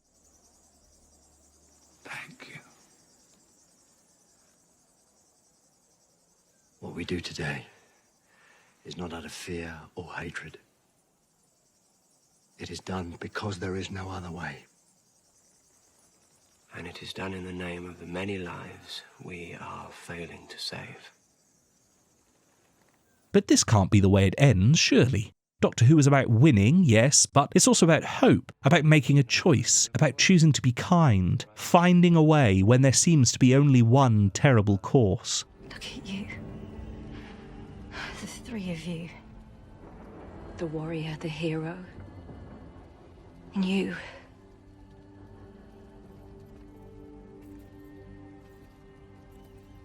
And what am I? Have you really forgotten? Yes. Maybe, yes. We've got enough warriors. Any old idiot can be a hero. Then what do I do?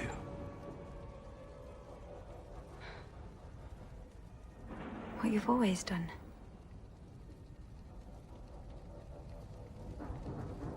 Be a doctor. Just like Amy before her, it is Clara who shows him the way. Her belief in him, unjaded by the traumas of war, reminds him of who he promised to be all those years ago, the Doctor. And with those immortal words of Terence Dicks, never cruel or cowardly. Never give up. Never give in. and that beautifully wistful music ringing in my ears, I have no hesitation in admitting that my tears flowed as Moffat hit on the central principle of the show I love so much. I changed my mind.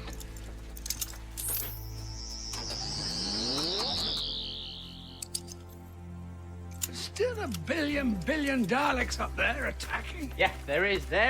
But there's something those billion Daleks don't know. Because if they did, they'd probably send for reinforcements. What? What don't they know?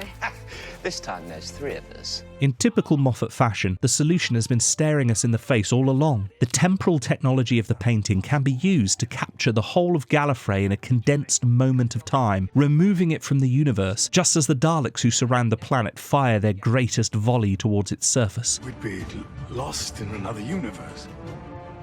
Frozen in a single moment. We'd have nothing. You would have hope.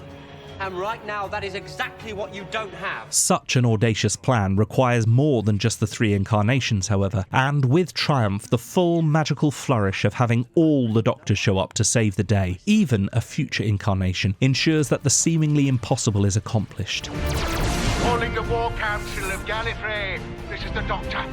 You might say I've been doing this all my lives. Good luck. Stand by. Ready. Commencing calculation. Soon be there. Across the boundaries that divide one universe from another. He's got to lock onto his coordinates. And for my next trick, I didn't know when I was well off. All 12 of them. No, sir. Ah! All 13!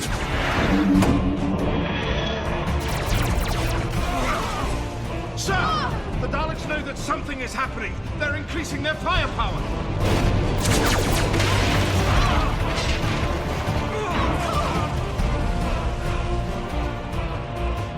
Do it, Doctor. Just do it.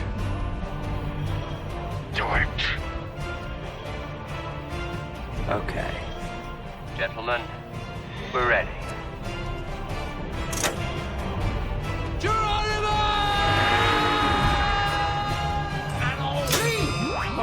For God's sake, Gallifrey stands!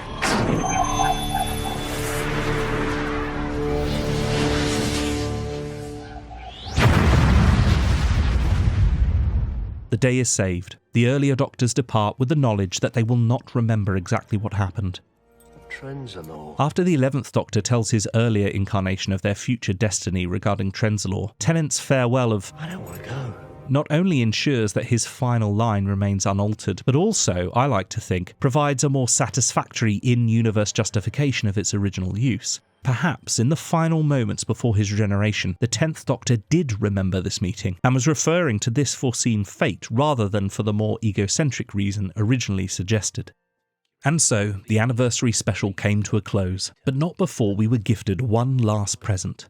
With the Doctor left alone to muse on taking up the job of a museum curator, a familiar stentorian voice echoes from off-screen. You know, I really think you might.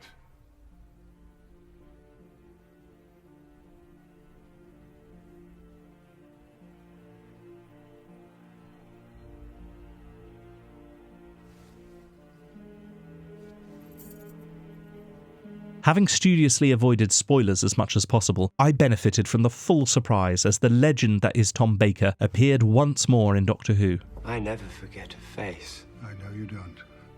And in years to come, you might find yourself revisiting a few, but just the old favourites. The clever creation of the Curator affords the opportunity for him to cameo and share a delightful scene with the incumbent, where it is suggested that this is some future incarnation of the Doctor, one who can choose to regenerate into previous forms. No more.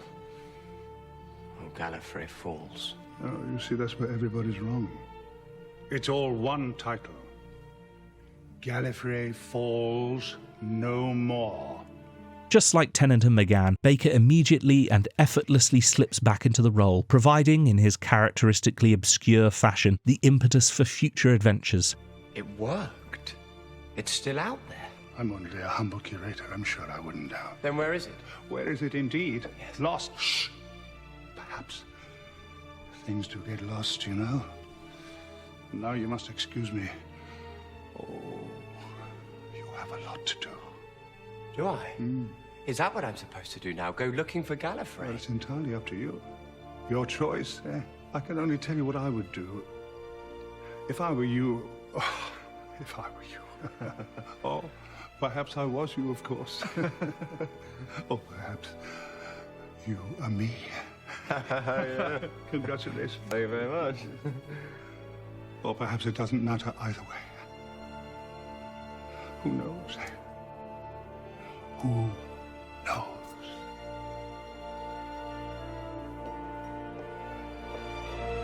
With a dream of Gallifrey forming a coda in which all the Doctors appear together, the special ends, a triumphant accomplishment for all involved, and a suitably great episode of Doctor Who. It's taken me so many years, so many lifetimes, but at last I know where I'm going. Where I've always been going. Home. The long way round.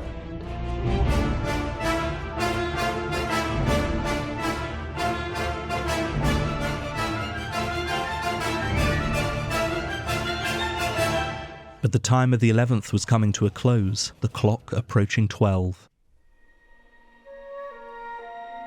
Back when he was first drafting the 11th Hour, Moffat had speculated on how interesting it would be to have some of the first things the new Doctor encounter be ripples and after effects of actions he would eventually take in his finale, and the 2013 Christmas special, The Time of the Doctor, would see the realisation of this idea. There were still threads left hanging by the earlier story arcs, and this was the chance to tie them up ready for the next Doctor to start his own era afresh. Once, there was a planet, much like any other. As such, Matt Smith's finale sees the Doctor unwittingly returning to Trenzalore, but to a point much earlier in its history than the scarred and desolate battlefield we saw before. A time when it is sending a summons across the universe, a summons that has attracted all the Doctor's enemies to its orbit, including a seeming ally, the papal mainframe, the militaristic Church of the Future featured in earlier episodes. Upon investigating the source of the signal, the Doctor comes face to face with that grim, lopsided smile once more as he discovers one last crack in the skin of the universe caused by his exploding TARDIS.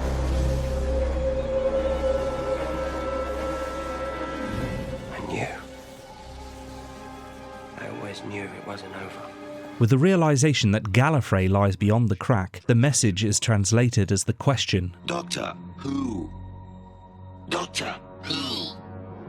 Doctor Who? And the stakes are raised as high as ever. The Time Lords are asking a question only one person could possibly answer so that they know it's safe to return. But with every enemy waiting in the skies above to restart the Time War, all the Papal Mainframe's efforts must be bent to ensuring that question is never answered.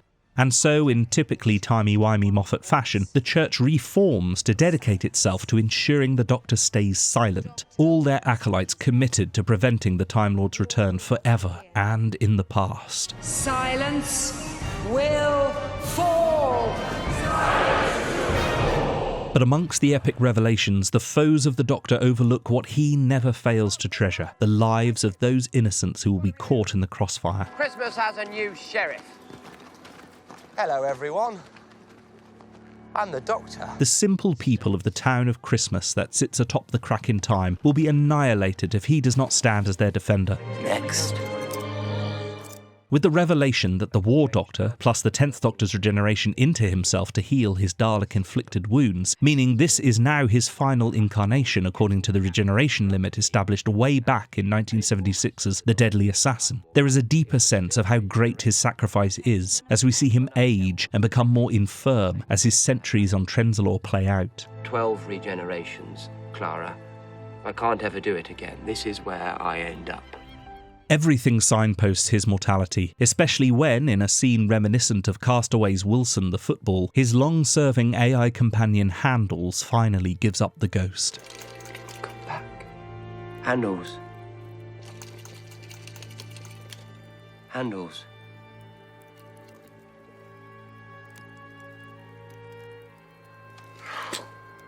All seems lost, the eventual fate of Trenzalore seemingly fixed, and we know that the Doctor will never choose himself over the needs of the innocent children who depend on him. After 900 years, even the combined might of a reconciled Church and Doctor cannot stop the Daleks finally breaking through to demand his surrender.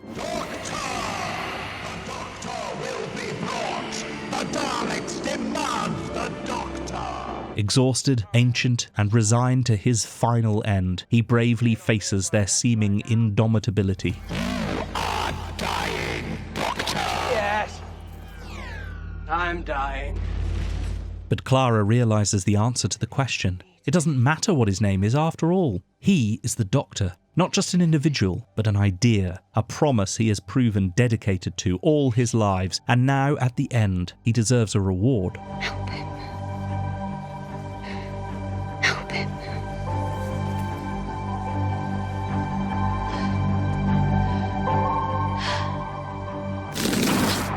In a recall of a minor reference in The Five Doctors to the Time Lord's ability to award new regenerative cycles, Clara convinces them to gift him that very opportunity.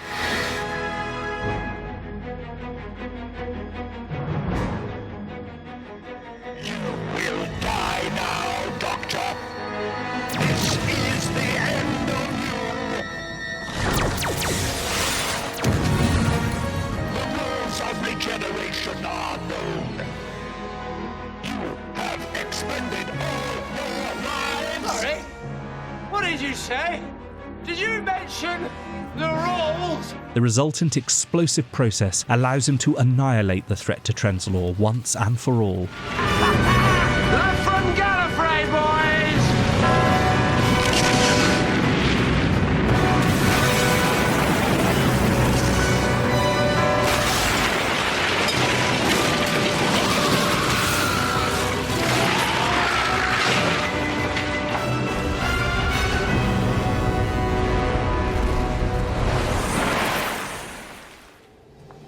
As Clara steps back aboard the TARDIS, we might expect her to immediately meet the new Doctor, fresh from his regeneration, but the unique nature of this new regenerative cycle affords Matt Smith, temporarily restored to youth, the chance to have one last farewell. Hello. You're young again. You're okay. You didn't even change your face. Ha! Started. I can't stop it now. This is just the reset. Whole new regeneration cycle. Ooh. Taking a bit longer. And what a beautiful farewell it is, with a philosophical consideration of change that not only applies within the narrative, but like all the best fiction, can be applied to real life. We all change. When you think about it, we're all different people, all through our lives. And that's okay, that's good, you've got to keep moving so long as you remember all the people that you used to be. I will not forget one line of this. Not one day. I swear. I will always remember when the Doctor was me. No hysterics or tantrums, just a very wise acceptance that change is inevitable and vital and necessary.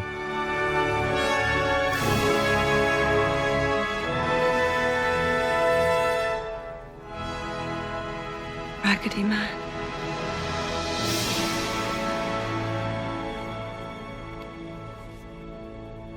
Good night. And with an emotional vision of the first face the 11th ever saw, and the removal of that ubiquitous bow tie, one of my all-time favourite incarnations passes on the mantle of the Doctor to an actor very different from what viewers had become used to in the 21st century so far. No, no. Please don't change.